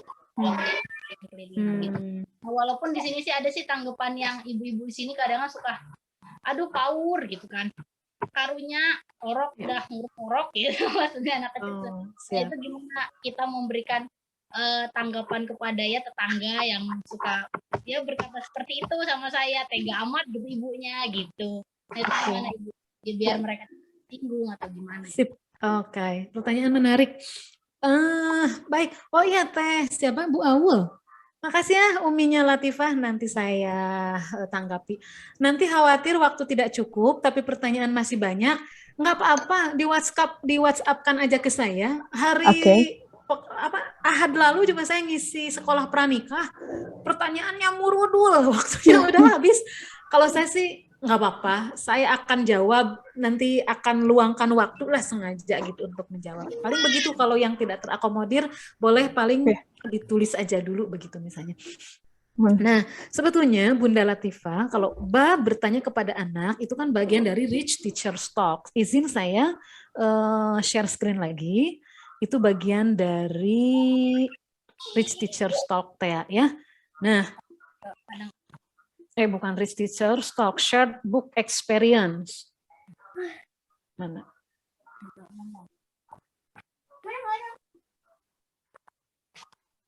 Nah, ini ya bagian dari sini. Oke. Nah, ini nah, hanya saja ini kita dikenai dengan terlihat tidak Ibu Bapak? Terlihat Bu. Terlihat ya. Yang share book experience ya. Share book experience, betul. Nah, hanya saja ini tuh tetap dikenai kaidah juga. Kaidahnya kaidah yang mana? Kaidah komunikasi. Memang kalau misalnya kita bertanyanya terlalu rigid begitu ya, terlalu kaku, tadi belajar apa? Karena kalau itu akan terkait dengan yang disebut dengan otak reptil. Anak merasa dihakimi, merasa samalah kita sebagai perempuan, terus suami nanya gini, "Hah? Kok uang yang dari papa teh kok udah habis lagi?" Kan suka nyeri hatenya. Ya karena otak reptil kita merasa dipukul lah seperti itu. Sama dengan anak. Mungkin barangkali dimulainya dari pertama buat dulu suasana, bisa sambil makan gitu. Atau bisa sambil masak, bisa sambil bahkan ya kalau sambil main juga nggak apa-apa. Jadi buat suasana non formal dulu. Kakak, tadi teh apa aja, coba hilangkan dulu istilah belajarnya. Nah mungkin begitu. Pelan-pelan kalau dia sudah kelas 6, bukan kelas 6, kalau sudah sekian tahun sudah terbiasa dengan pertanyaan seperti itu, walaupun tidak di-capture istilah belajarnya, maka dia akan paham sendiri, oh mama teh arahnya ke sana, ke belajar. Nanti level berikutnya ketika kita ucapan langsung, secara direct, belajar apa, itu udah nggak baper lagi anaknya, udah nggak sakit hati lagi. Jadi mungkin itu bab komunikasi aja sih sebetulnya, karena kan kalau komunikasi mah bab seni dikembalikan kepada pribadi masing-masing gitu ya. Sama anak saya hari ini milu bawang begitu ya, anak bawang di TK di saya. Kalau pulang tuh ya begitu, Zidni tadi main apa? begitu ya, dia paham bahwa Uminya bertanya tuh berkegiatan apa, meren gitu, dia sudah paham. Nah yang kedua terkait dengan kok tega ya gitu. Begini Ibu Bapak sekalian, ini satu pertanyaan untuk seluruh yang ada di forum ini. Jadi kalau kita baca kebijakan pengasuhan di berbagai benua, di berbagai dunia, itu dengan style masing-masing, begitu ya. Kalau di India berbeda dengan di Eropa, begitu. Nah, kalau kita kalau kita meminta anak membantu, misalnya saya sudah biasa pagi dan sore anak saya yang kelas 6 wajib menyimpan piring kotor dan mengambil piring bersih untuk disimpan di rak, begitu. Kalau ketahuan oleh orang Eropa, maka saya kena delik begitu. Tapi kenapa saya percaya diri? Yang pertama saya Muslim, yang kedua saya sedang menyiapkan tumbuh kembang anak saya ketika nanti dia sudah usia dewasa. Yang ketiga, di Indonesia, saya orang Timur, beda budaya, tidak apa-apa begitu. Yang penting mah tidak membahayakan ya, peso, cai panas begitu ya. Yang penting mah untuk hal-hal yang tidak membahayakan silahkan gitu. Karena anak kita punya experience-nya, punya percobaannya dari mana lagi kalau tidak dimulai dari lingkungan keluarganya atau ngasuh-ngasuh adik jadi pengayaan untuk dia jadi seorang istri yang baik untuk suaminya nanti begitu. Kalaupun ada omongan dari tetangga, ya kita mah yang kuat dulu aja lah gitu. Kita mah woles dulu aja lah gitu ya. Setiap kita pasti punya tujuan masing-masing, yang pasti mah tidak hal-hal yang membahayakan dan tidak jadi cari perhatian untuk orang gitu. Karena ada ya anak jadi nyuhun naon gitu yang berat-berat yang orang jadi gitu. Saya yakin sih Bunda Latifah juga nggak sampai level itu. Itu paling ya Bun. Jadi selaminya bahwa kebijakan pengasuhan di masing-masing benua itu berbeda ya. Jadi topografi, geografi semua berpengaruh. Termasuk agama berpengaruh seperti itu. Ya, itu bisa masuk ke persidangan, masuk undang-undang kalau sudah berbeda prinsip itu seperti itu. India, Norwegia, kita di Indonesia dengan yang di Jerman itu berbeda. Begitu barangkali ya. Oleh karenanya kita tidak bisa mendapat ilmu A, tetap harus ditelusuri. Siapa yang membuatnya? Sudah dipraktekkan di mana? Di Indonesia tos tepat acan gitu. Barangkali begitu, Ibu Bapak, Bu Aul, mangga silakan masih ada yang harus saya jawab, mangga. Baik, netizen mah ya, Bu ya, mulut netizen. Mulut netizen. Abaikan saja. Kalau saya pribadi, kalau ke anak gitu ya, jadi kalau misalkan mereka tuh udah rudet gitu, bukan rudet ya, maksudnya udah capek dengan belajar gitu, jadi pulang-pulang yang ditanyain teh, seru nggak sekolahnya gitu palingan. Jadi maksudnya kata-kata yang lebih apa namanya ya, lebih sederhana gitu. Seru nggak? Seru, tadi ada ini. Nah, murudul teh dari situ teh lumayan bisa digali informasi gitu. Betul. Nah, kemudian ini ada dari yang raise hand dulu ya, ada Bunda Zabran. Bunda Zabran, silakan Bunda. Aduh punten iya timbul tenggelam jantan kayak sekedap sugan biasa video tadi pernah muka video tes ya.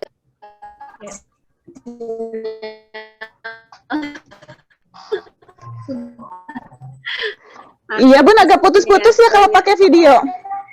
Boleh. Terima kasih waktunya Ibu serekenging ilmu. Ya. Di punten tas jelas wae. Insyaallah, mangga silakan. Hatur nuhun Ibu kanggo ilmuna dinten ayeuna. Mohon serekenging ilmu alhamdulillah. Mohonnya janten nyanya nya pantesan kieu. Seueur karumaosan ya. Mohonnya Bu, aduh meni ieu pisan isin nyalira. Ya. Iya Ibu hoyong terang menurut Ibu efektivitas buku digital dengan buku yang fisik seperti itu ya. Apakah jauh berbeda Bu hasilnya? Mungkin ada penelitian seperti itu. Karena mungkin sekarang lebih umum ya, buku digital mungkin lebih ini ya Bu ya, lebih mudah didapatkan dan lebih terjangkau juga mungkin ya seperti itu. Tapi sejauh mana keefektivitasan buku digital ini ya supaya e-book itu seperti itu. Oke. Siap. Cakap Bunda Zabran? Oke. Siap. Waalaikumsalam warahmatullahi. Bagaimana tingkat efektivitas antara buku cakap atas? Masih ada? Sudah ya? Silakan dijawab ya. Silakan Oke. Uda. Jadi bagaimana efektivitas antara buku fisik dengan buku digital? Nah, tidak head to head dulu ya membandingkannya. Yang telak itu adalah bagaimana internet dengan buku fisik. Nah, itu dulu yang kita bandingkan supaya kita pahamnya dari umum ke khusus begitu. Nah, kalau kita membaca sumber dari internet dengan kita membaca buku, tentu saja yang jauh lebih mengayakan adalah membaca buku. Kenapa? Karena membaca buku itu lebih terstruktur begitu. Tapi kalau kita tinggal ketik di internet begitu ya. Nah, itu risiko, belum lagi risikonya banyak. Risiko tidak terstruktur, risiko karena gini loh. Risiko siapa saja yang menulis begitu. Karena bahasa kasarnya begini.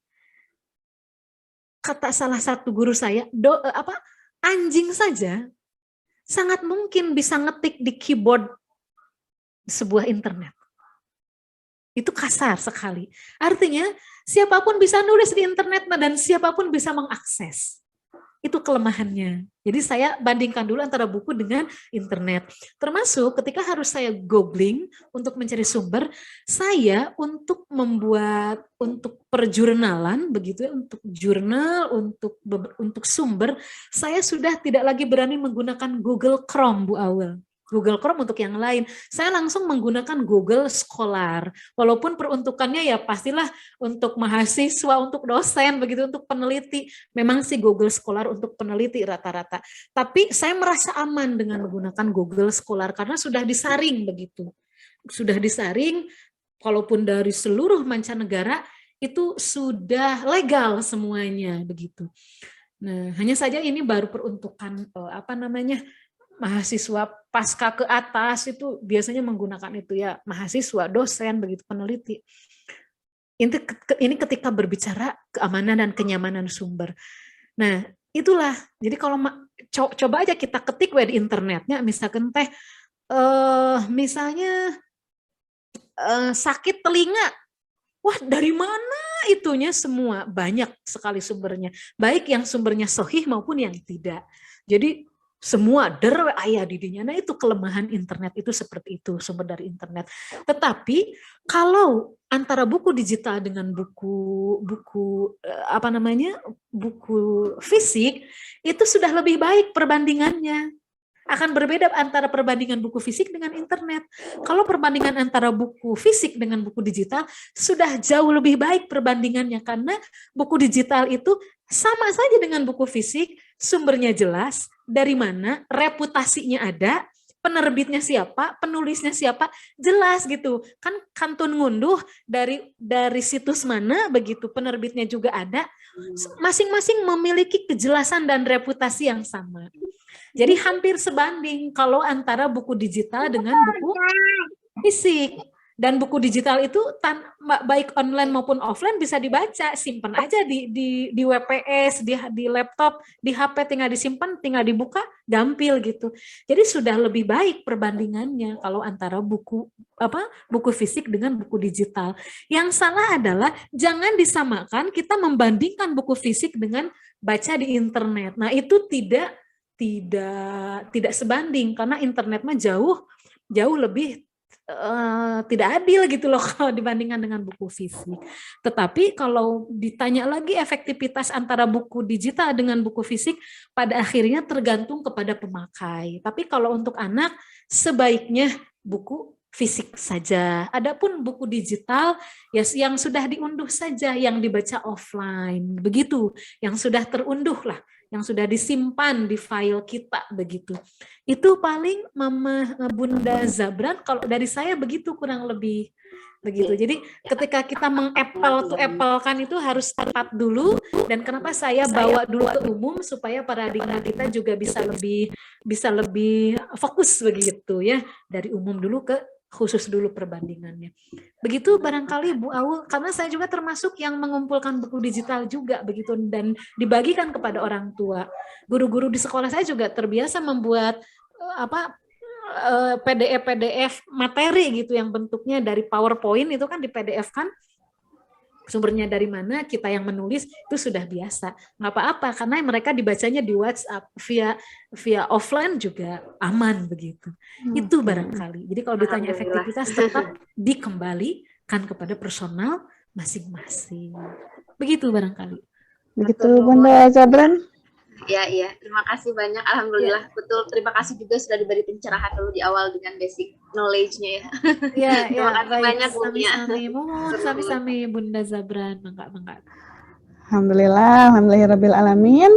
Kita sebetulnya masih ada Ibu, ada 2 pertanyaan yang belum sempat terjawab, tapi karena waktu yang terbatas, setelah ini masih ada agenda lagi sosialisasi dari Umi Rini, sehingga untuk sesi Bu Mia, insya Allah saya cukupkan. Nanti pertanyaan selanjutnya akan saya tanyakan secara pribadi mungkin ke Bu Mia ya Bu ya, nanti akan diteruskan kepada penanya. Untuk Bu Mia, kami minta untuk apa ya? Closing statement apa? Kata penutup. Iya, baik.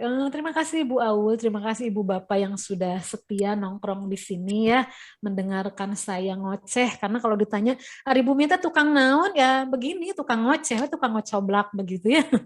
Jadi sekali lagi Ibu Bapak, ketika kita berbicara literasi, maka bagaimana kita merendahkan hati kita masing-masing untuk terbuka dengan paradigma, untuk terbuka dengan informasi, barangkali seperti itu. Dan patut kiranya kita meluaskan lagi persepsi sebetulnya literasi itu apa. Jangan sampai kita mempersempit definisi.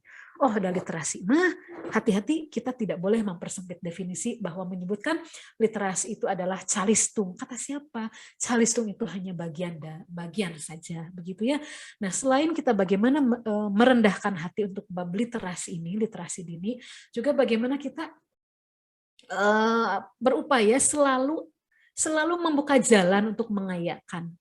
Karena proses pengayaan itu banyak sekali langkah-langkahnya, banyak sekali hal-hal yang ada di sekitar yang itu merupakan pengayaan literasi untuk anak-anak.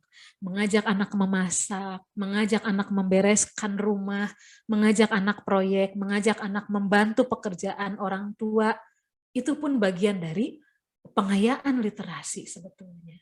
Jangan salah, jangan pernah merasa tidak percaya diri perihal ini. Jangan sampai karena kita bukan guru, jangan sampai karena kita sekolah mah bukan skolastik, sekolah mah bukan edukasional, bisa sangat edukasional kok gitu. Selama kita hubungkan gitu, ketika kita memasak maka kita hubungkan dengan definisi, kita hubungkan dengan objek-objek, itu sudah pengayaan literasi untuk anak-anak. Jadi kalau Bu Mia ditanya naon atau intinya pengayaan sebetulnya, karena lagi-lagi bagaimana kita itu ngawahan teh jauh sebelum anak mampu kita sudah ngawahannya yaitu bentuknya pengayaan, obrolan, memberikan pengalaman, menggali keinginan, menggali pendapat, itu bagian dari literasi. Diskusi itu literasi, ya. Menggali pendapat itu literasi. Menggali harapan-harapan masa depan itu literasi, begitu ya. Dan terkait calistung, nah itu kecakapan dasar. PR-nya adalah bagaimana kecakapan dasar itu terakomodasi atau terkuasai oleh anak ya, dengan unsur-unsur bermain, dengan unsur-unsur non formal yang ada di lingkungan rumah. Sekali lagi, bagaimana kecakapan dasar itu bisa terpenuhi dengan unsur-unsur non formal atau unsur-unsur bermain atau konteks-konteks yang ada di lingkungan sekitar kita. Terima kasih banyak barangkali Ibu Bapak semuanya, karena betul-betul materinya hanya materi pembukaan ini ya. Manggalah semoga tertakdir lagi kita masih bisa bertemu lagi di sesi berikutnya begitu. Amin, ini amin. masih baru ngong sebetulnya, emergent literasinya baru yang namanya pemanasan ya. Pemanasan begitu. Itu barangkali Ibu Aul, terima kasih untuk silaturahimnya. Sukses selalu untuk SD Pintar, PAUD Pintar, dan reng-rengan Bapak Ibu di rumah. Sehat selalu, sukses untuk bisnisnya, untuk semuanya. Terima kasih banyak ya. Assalamualaikum warahmatullahi wabarakatuh. Terima kasih Bu Mia. Waalaikumsalam warahmatullahi wabarakatuh. Oh sebentar, izin itu ya, saya ada tamu, Mohon. izin keluar boleh ya Bu Iya, Aul ya? silakan ya, silakan Bu Terima Mia. kasih banyak Ibu Bapak, Bu Aul, Umir ini Hatur maaf saya tidak nuhun. menyimak ya, ini langsung ada tamu, Masya Allah. Terima kasih banyak. Yuk, Assalamualaikum warahmatullahi wabarakatuh. Waalaikumsalam warahmatullahi wabarakatuh. Alhamdulillah alamin. Sesi bersama Ibu Mia kita cukupkan dulu ya, terpaksa kita cukupkan karena sebetulnya kalau pertanyaan masih banyak sekali ya, pertanyaan yang masih pengennya masih diutarakan begitu kepada Bu Mia, tapi waktunya terbatas. Kita sekarang beralih ke sosialisasi SD Pintar yang akan disampaikan oleh Umi Rini. Saya izin share screen dulu sebentar.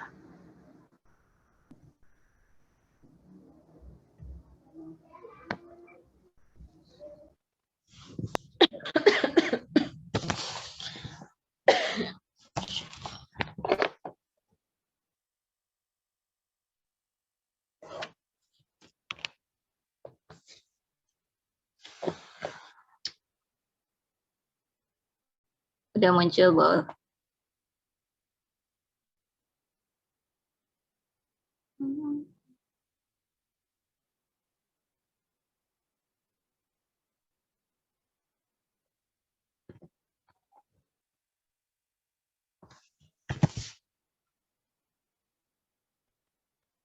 Iya, udah muncul, Bu.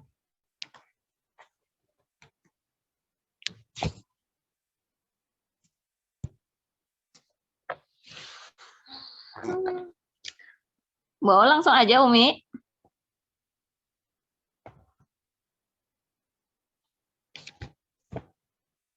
Iya, baik. Terima kasih ya, Bu Aul. Bismillahirrahmanirrahim. Assalamualaikum warahmatullahi wabarakatuh. Alhamdulillahirrahmanirrahim. Alhamdulillahirrahmanirrahim. Allahumma sholli ala sayyidina Muhammad wa ala ali sayyidina Muhammad. Alhamdulillah bisa berjumpa kembali Umi menyapa ayah, ibu, orang tua siswa SD Pintar. Dan hari ini spesial kita bisa menyimak materi bersama Bu Mia Yoga yang insya Allah beliau sudah beberapa kali ya mengisi baik itu untuk forum guru SD Pintar ataupun orang tua. Masya Allah banyak sekali ilmu yang bisa kita dapatkan ya hari ini. Mudah-mudahan bisa kita praktekkan ya Bapak Ibu semuanya. Nah, hari ini juga Alhamdulillah kita punya tamu spesial nih, orang tua siswa PAUD Tahfidz 1 dan PAUD Tahfidz Pintar 2. Assalamualaikum Ibu Bapak semuanya yang bisa hadir hari ini. Terima kasih ya sudah hadir memenuhi undangan kami di agenda parenting plus parenting sekaligus sosialisasi program SD Pintar. Nah, mohon doanya nih Bapak Ibu semuanya, insya Allah SD Pintar akan memasuki tahun ke-6 tahun depan itu. Jadi nanti orang tua yang insya Allah akan memasukkan siswanya ke SD Pintar menjadi angkatan yang ke-6. Nah, mohon doanya juga insya Allah kita sudah memasuki PPDB atau penerimaan siswa baru untuk gelombang 1 di bulan November ini. Mudah-mudahan Allah hadirkan kembali calon-calon generasi Qurani yang berjiwa pemimpin sesuai dengan visi misi SD Pintar. Mangga Bu Aul?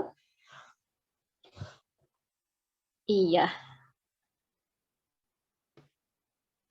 Nah, hadis ini selalu Umi bacakan ya. Jadi bermula dari doa-doa kita semuanya menjadi keluarga-keluarganya Allah di bumi ini. Dari Anas radhiyallahu anhu berkata bahwa Rasulullah Shallallahu alaihi wasallam bersabda, sesungguhnya Allah itu mempunyai keluarga yang terdiri dari manusia.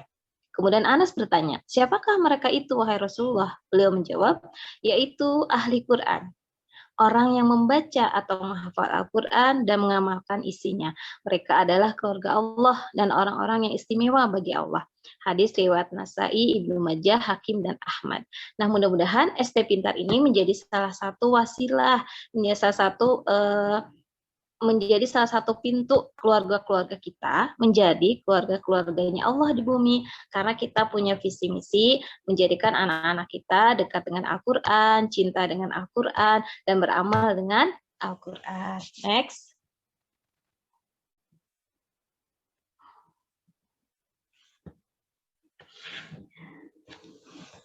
Belum muncul di Umi.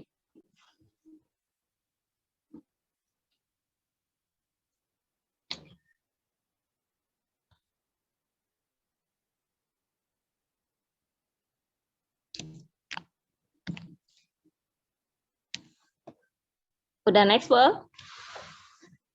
Nah ini visi misinya ya. Visi misinya dan tujuan SD Pintar tadi sudah disampaikan, yaitu mendidik generasi terampil Qurani dan berjiwa pemimpin yang melibatkan peran aktif orang tua dan lingkungan. Jadi SD Pintar dan orang tua di sini adalah sebagai mitra ketika kita ingin mencapai visi misi tadi.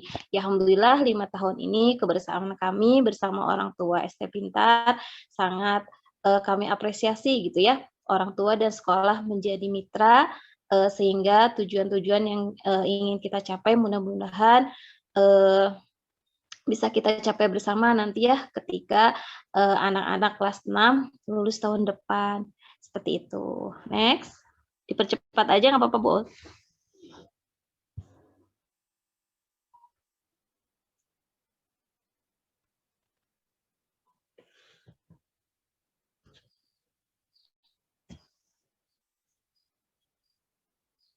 Masih tujuan di layar Umi yang munculnya masih tujuan SD Pintar. Nah, ini salah satu kualifikasi pendidik yang ada di SD Pintar. Yang pertama, tertib membaca Al-Quran. Jadi kami khusus ya, guru juga di sini sama-sama belajar tahsin dan tahfidz. Kenapa? Supaya guru-guru merasakan ruh bersama dengan Al-Quran. Jadi nggak mungkin gurunya ngajarin Quran tanpa gurunya membaca, belajar, dan menghafal Al-Quran juga. Jadi ini menjadi habit kita semua, setiap pekan kita memperbaiki bacaan Al-Quran kita, karena yang nanti guru itu kan akan ngajarin ya ke anak-anak gitu. Jadi guru-guru menjadi hal yang wajib setiap pekan itu memperbaiki bacaannya dan menyetorkan hafalan Quran. Lalu ekspresif, senang dengan dunia anak. Karena fase SD kan peralihan dari TK ya. Nah ini juga hal-hal yang terus kita pertahankan, guru-guru senang dengan dunia anak. Sehingga anak-anak merasakan pendidikan di SD itu nggak jomplang banget gitu, nggak jauh dari TK gitu. Jadi kita insya Allah melanjutkan pola-pola kita di TK dan nanti kita kembangkan sesuai dengan usia anak. Gitu. Jadi untuk level pertama anak-anak nggak akan jauh beda gitu rasanya ya. Kelas 1 di SD Pintar kok sama sih kayak di TK gitu rasanya. Karena itu memang fase peralihan, fase adaptasi. Jadi nanti kita pelan-pelan mereka kita mandirikan untuk fase usia SD. Nah, lalu lulusannya, nah di SD Pintar ada guru MK, MK itu manajer kelas, lalu ada guru bidang studi, berbagai macam jurusan yang masuk ke SD Pintar sampai saat ini, lalu dia komunikatif dengan orang tua siswa, ya alhamdulillah orang tua juga di sini sangat membantu peran-peran dari MK sehingga komunikasi bisa berjalan dengan lancar gitu ya. Lalu pendidikannya minimal S1 ini menjadi, karena ini arahan dari dinas juga ya, guru SD minimal harus S1, lalu kemudian minimal hafal juz 30, karena untuk awal-awal anak-anak akan menghafalkan kembali, memutkinkan kembali hafalan juz 30. Lalu ada pendidikan khusus juga dari akademi guru dan memiliki pengalaman mengajar. Next. Next.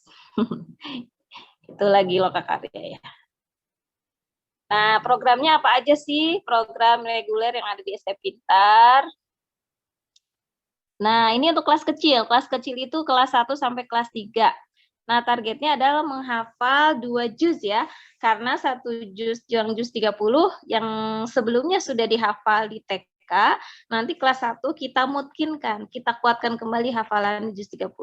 Lalu kelas 2 menghafal setengah juz dari juz 29 dan kelas 3 setengah juznya lagi. Kenapa menghafalnya setengah juz? Karena kita akan gandeng programnya dengan program murojaah. Jadi inti dari menghafal Quran itu bukan hanya ziyadah atau menambah hafalan Quran, tetapi juga murojaah. Nah, ini menjadi hal yang penting juga. Pembelajaran murojaah ini membantu anak selain untuk hafalannya mungkin dia belajar tentang sabar, belajar tentang ikhlas gitu ketika hafalannya harus diulang-ulang. Jadi Masya Allah ya, banyak hikmah ketika anak menghafalkan Al-Quran. Lalu selanjutnya tartil tilawah, kita menggunakan metode Magdis. Jadi ada 6 jilid kayak Iqra lagi ya, ada 6 jilid. Nanti anak-anak kita screen dia kemampuannya udah di ihsan berapakah, nanti kita lanjutkan gitu ya, karena di TK-nya mungkin ada yang pakai ihsan, ada yang pakai metode lain dan sebagainya. Lalu selanjutnya, nah baca tulis hitung ini juga sama, kita kenalkan untuk anak-anak. Jadi tidak usah khawatir orang tua yang di TK anak-anaknya belum bisa baca tulis gitu ya. Insya Allah ini menjadi nanti hal-hal yang akan kita stimulan lanjut di fase SD. Jadi udah clear lah ya yang dibahas sama Bumia insya Allah ya untuk tentang Calistung ini. Lalu yang keempat pengembangan karakter. Nah ini menjadi kekhasan dari SD Pintar ini ada belajar karakter. Karakternya karakter apa? Karakter tentang leadership itu sesuai dengan visi misinya Qurani Leadership School. Jadi anak-anak dilatih untuk memiliki jiwa pemimpin. Kita menggunakan 7 habit, 7 kebiasaan efektif menjadi pemimpin. Dan 7 habit ini kita kolaborasikan dengan nilai-nilai keislaman ya tentunya, dan sesuaikan dengan fase atau usia anak kayak gitu ya. Jadi untuk leadership ini penjabarannya atau aktivitas langsungnya masih sederhana. Jadi nanti anak dibekali dengan buku leadership seperti ini. Ada buku leadership I'm the leader of myself. Jadi nanti kita bekali anak dengan buku leadership ini kayak gitu. Lalu selanjutnya jasmani yang kuat, sehat ya ada. Tentu ya kita harus menyeimbangkan fisik, olahraga, dan keterampilan. Nah jadi kita ingin menyeimbangkan juga ya anak dari beberapa aspeknya. Next. Target kelas besar. Nah target kelas besar ini menyelesaikan hafalan sampai juz 28. Jadi meskipun dia udah kelas 4, 5, 6, murojaahnya tetap kita bawa murojaah juz 30, juz 29, juz 28. Karena nanti di kelas 6 anak-anak akan menjalani sertifikasi. Sertifikasi itu apa? Jadi dia menyetorkan kembali hafalannya dari juz 30 sampai juz 28 sehingga hafalannya menjadi mutqin. Kalaupun nanti misalnya ada anak-anak yang bisa melebihi target, itu Masya Allah itu adalah hadiah dan bonus dari Allah. Dan alhamdulillah sekarang juga ada beberapa anak di kelas 5 ini yang sudah lebih dari juz 28 dan insya Allah hafalannya mungkin ya, insya Allah. Nah itu sesuai dengan potensi dari masing-masing anak ya, kembali lagi kepada situ. Lalu tartil tilawah Al-Quran, jadi anak-anak 1, 2, 3 diusahakan sudah selesai ihsan sampai ihsan 6, lanjut pratasin 1, 2, 3 baru dia ke Al-Quran. Nah mudah-mudahan dengan fase itu anak-anak bisa tilawah dengan tartil. Selanjutnya, pengembangan karakter, selain yang leadership, juga pembekalan prabalik. Nah, ini juga menjadi hal yang sangat urgent untuk saat ini, karena anak-anak kita lebih cepat masa baliknya gitu. Jadi kita harus membekali mereka supaya akil baliknya sama gitu ya, supaya ketika dia balik, dia sudah paham apa saja tugasnya, apa saja kewajibannya, sehingga dia nggak bingung gitu ya ketika dia sudah balik, apa aja sih tanda-tandanya, terus konsekuensinya apa gitu ya setelah dia mengalami fase balik ini. Karena di kami juga ada ya beberapa siswa kelas 5 yang sudah mulai balik. Dan itu rata-rata biasanya perempuan yang lebih cepat gitu, jadi kita bekali. Kalau laki-laki mungkin belum ya, biasanya di fase SMP dan sebagainya. Lalu sama selanjutnya perkembangan pengetahuan. Nah ini ya literasi dan numerasi. Ya ini sesuai dengan yang sekarang digaungkan oleh Kemendiknas, literasi dan numerasi. Jadi anak-anak mohon doanya, kita juga sama-sama sedang belajar AKM, asesmen ketuntasan minimum, yang di dalamnya itu ada literasi, numerasi, dan karakter yang sesuai dengan khasnya SD Pintar, khas-khasnya SD Pintar tetap bisa kita pertahankan.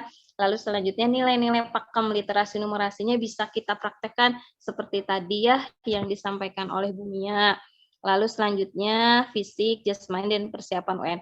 Nah kalau sekarang nggak ada UN ya, namanya ANBK, Asesmen Nasional Berbasis Komputer. Jadi nanti untuk kelas 6 nanti kita akan ikut ANBK. Selanjutnya, Bu Aul. Nah, program edukasi ada apa aja ya di SD Pintar ini?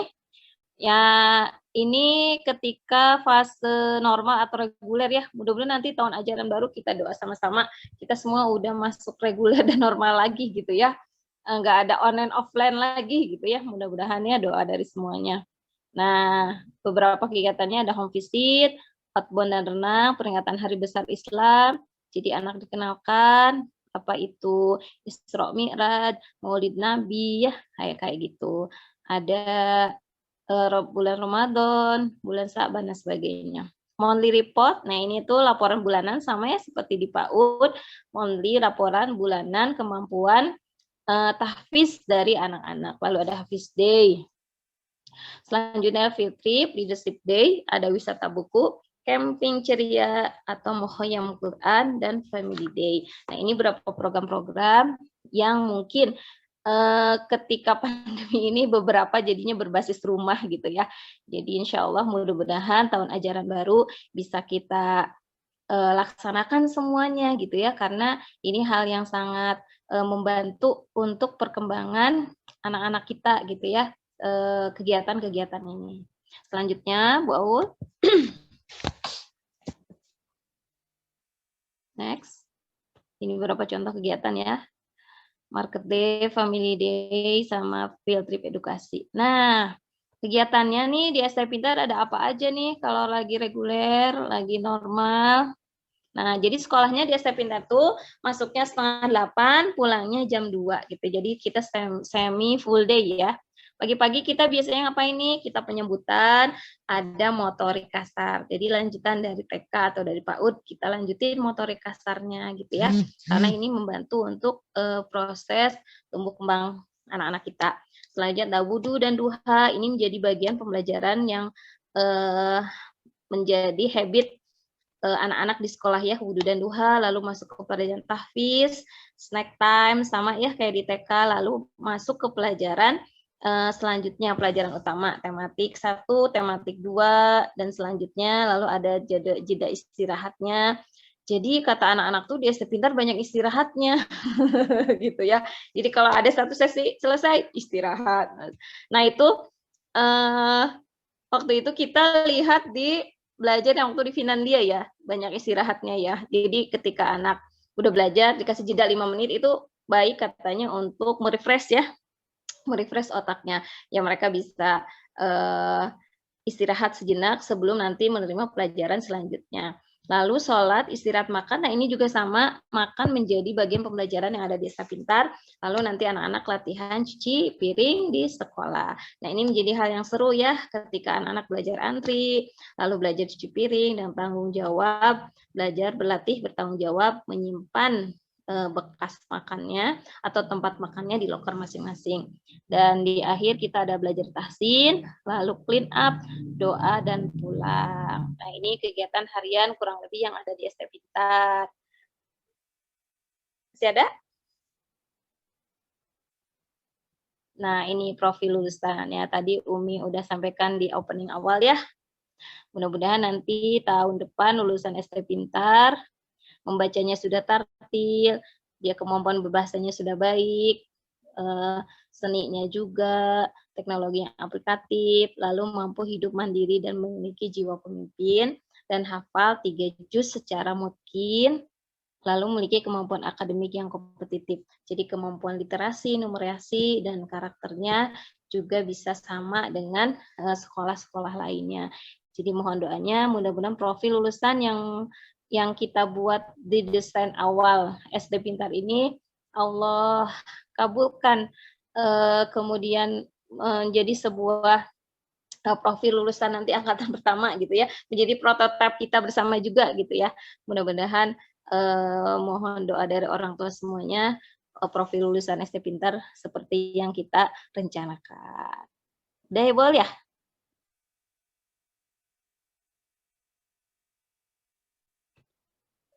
Oh iya, ini mah ya ini ya terakhir ya, sarana prasarana.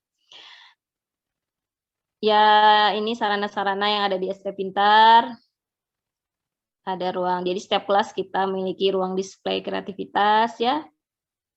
Kita buatkan papan khusus untuk display kreativitas siswa, ada ruang bermain, ada loker, rak, sepatu, meja, dan kursi. Ini yang menjadi bagian dari pembelajaran yang ada di SD Pintar. Anak-anak bertanggung jawab menjaga kebersihan dan kerapihan dari lokernya masing-masing. Setiap anak akan bertanggung jawab terhadap lokernya masing-masing, lalu terbiasa menyimpan sepatu di rak sepatu ketika dia masuk ke dalam area lingkungan SD Pintar, dan meja kursi, merapikan meja dan kursi ketika dia pulang sekolah. Lalu ruang kelasnya, pojok baca, area olahraga, toilet. Nah, area olahraganya masih mini ya. Nah, alhamdulillah tahun ini kita sudah ada 2 lokal. Jadi SD Pintar untuk yang di Jalan Abadi ini, untuk kelas 1, 2, dan 3, karena kita menerimanya 2 kelas, satu kelasnya kurang lebih 12-13 siswa. Jadi kebutuhan untuk kelas 4, 5-nya, kita menyewa tempat di Jalan Sarikaso dekat Swalayan Liana seperti itu. Mangga silakan nanti boleh disurvei ya Bapak Ibu semuanya. Itu ya Bu Aul, sudah selesai ya slide-nya ya. Iya, terima kasih ya. Itu yang bisa Umi sampaikan. Nanti boleh silakan survei ke SD Pintar. Boleh juga nanti bisa bertanya lagi. Dan insya Allah nanti kita undang untuk proses selanjutnya ya. Jika nanti orang tua PAUD 1 dan PAUD 2 berminat untuk memasukkan anaknya ke SD Pintar. Terima kasih Ayah Ibu semuanya. Assalamualaikum warahmatullahi wabarakatuh.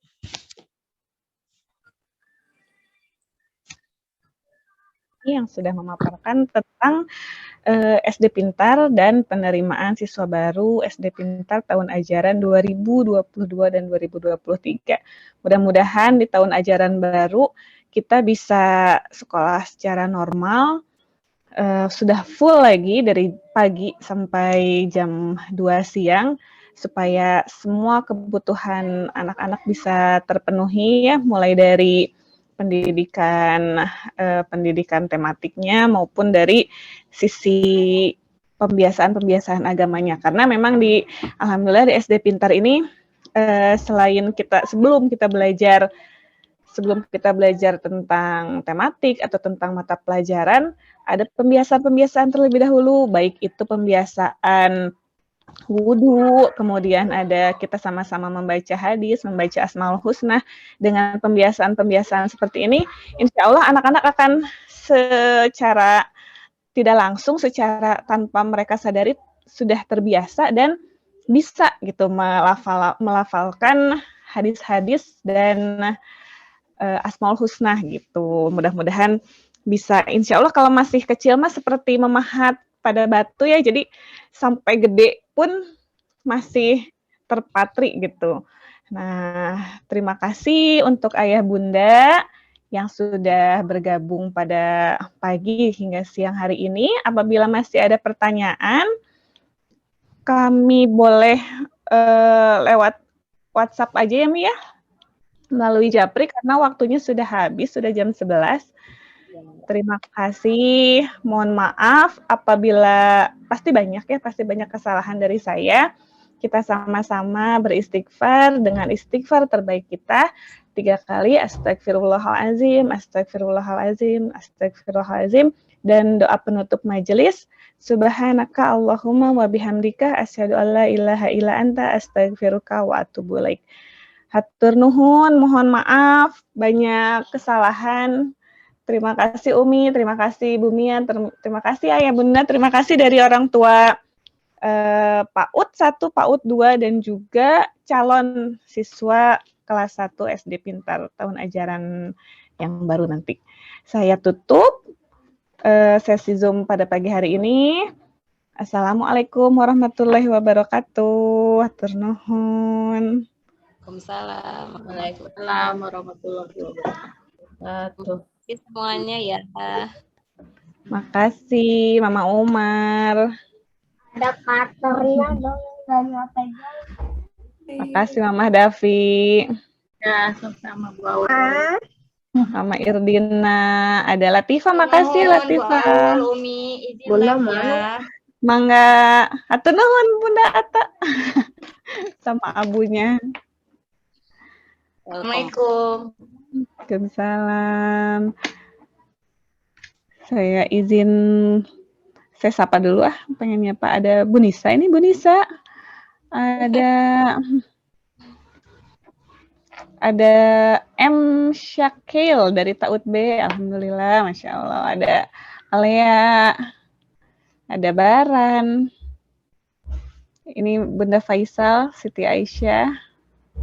Bu Asri, makasih ya Bu.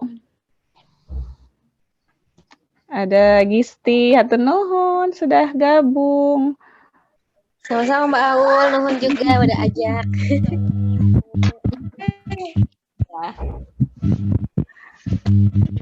Makasih Bu Eri. Ada Sapki, hatur nuhun ya Bunda Sapki, Umi Gani, Mamah Kia, Ayah Oza, Bunda Hadian, hatur nuhun. Untuk pertanyaan yang belum nanti saya japri ya kepada yang nanya bersangkutan. Saya izin matikan Zoom-nya. Selamat berakhir pekan.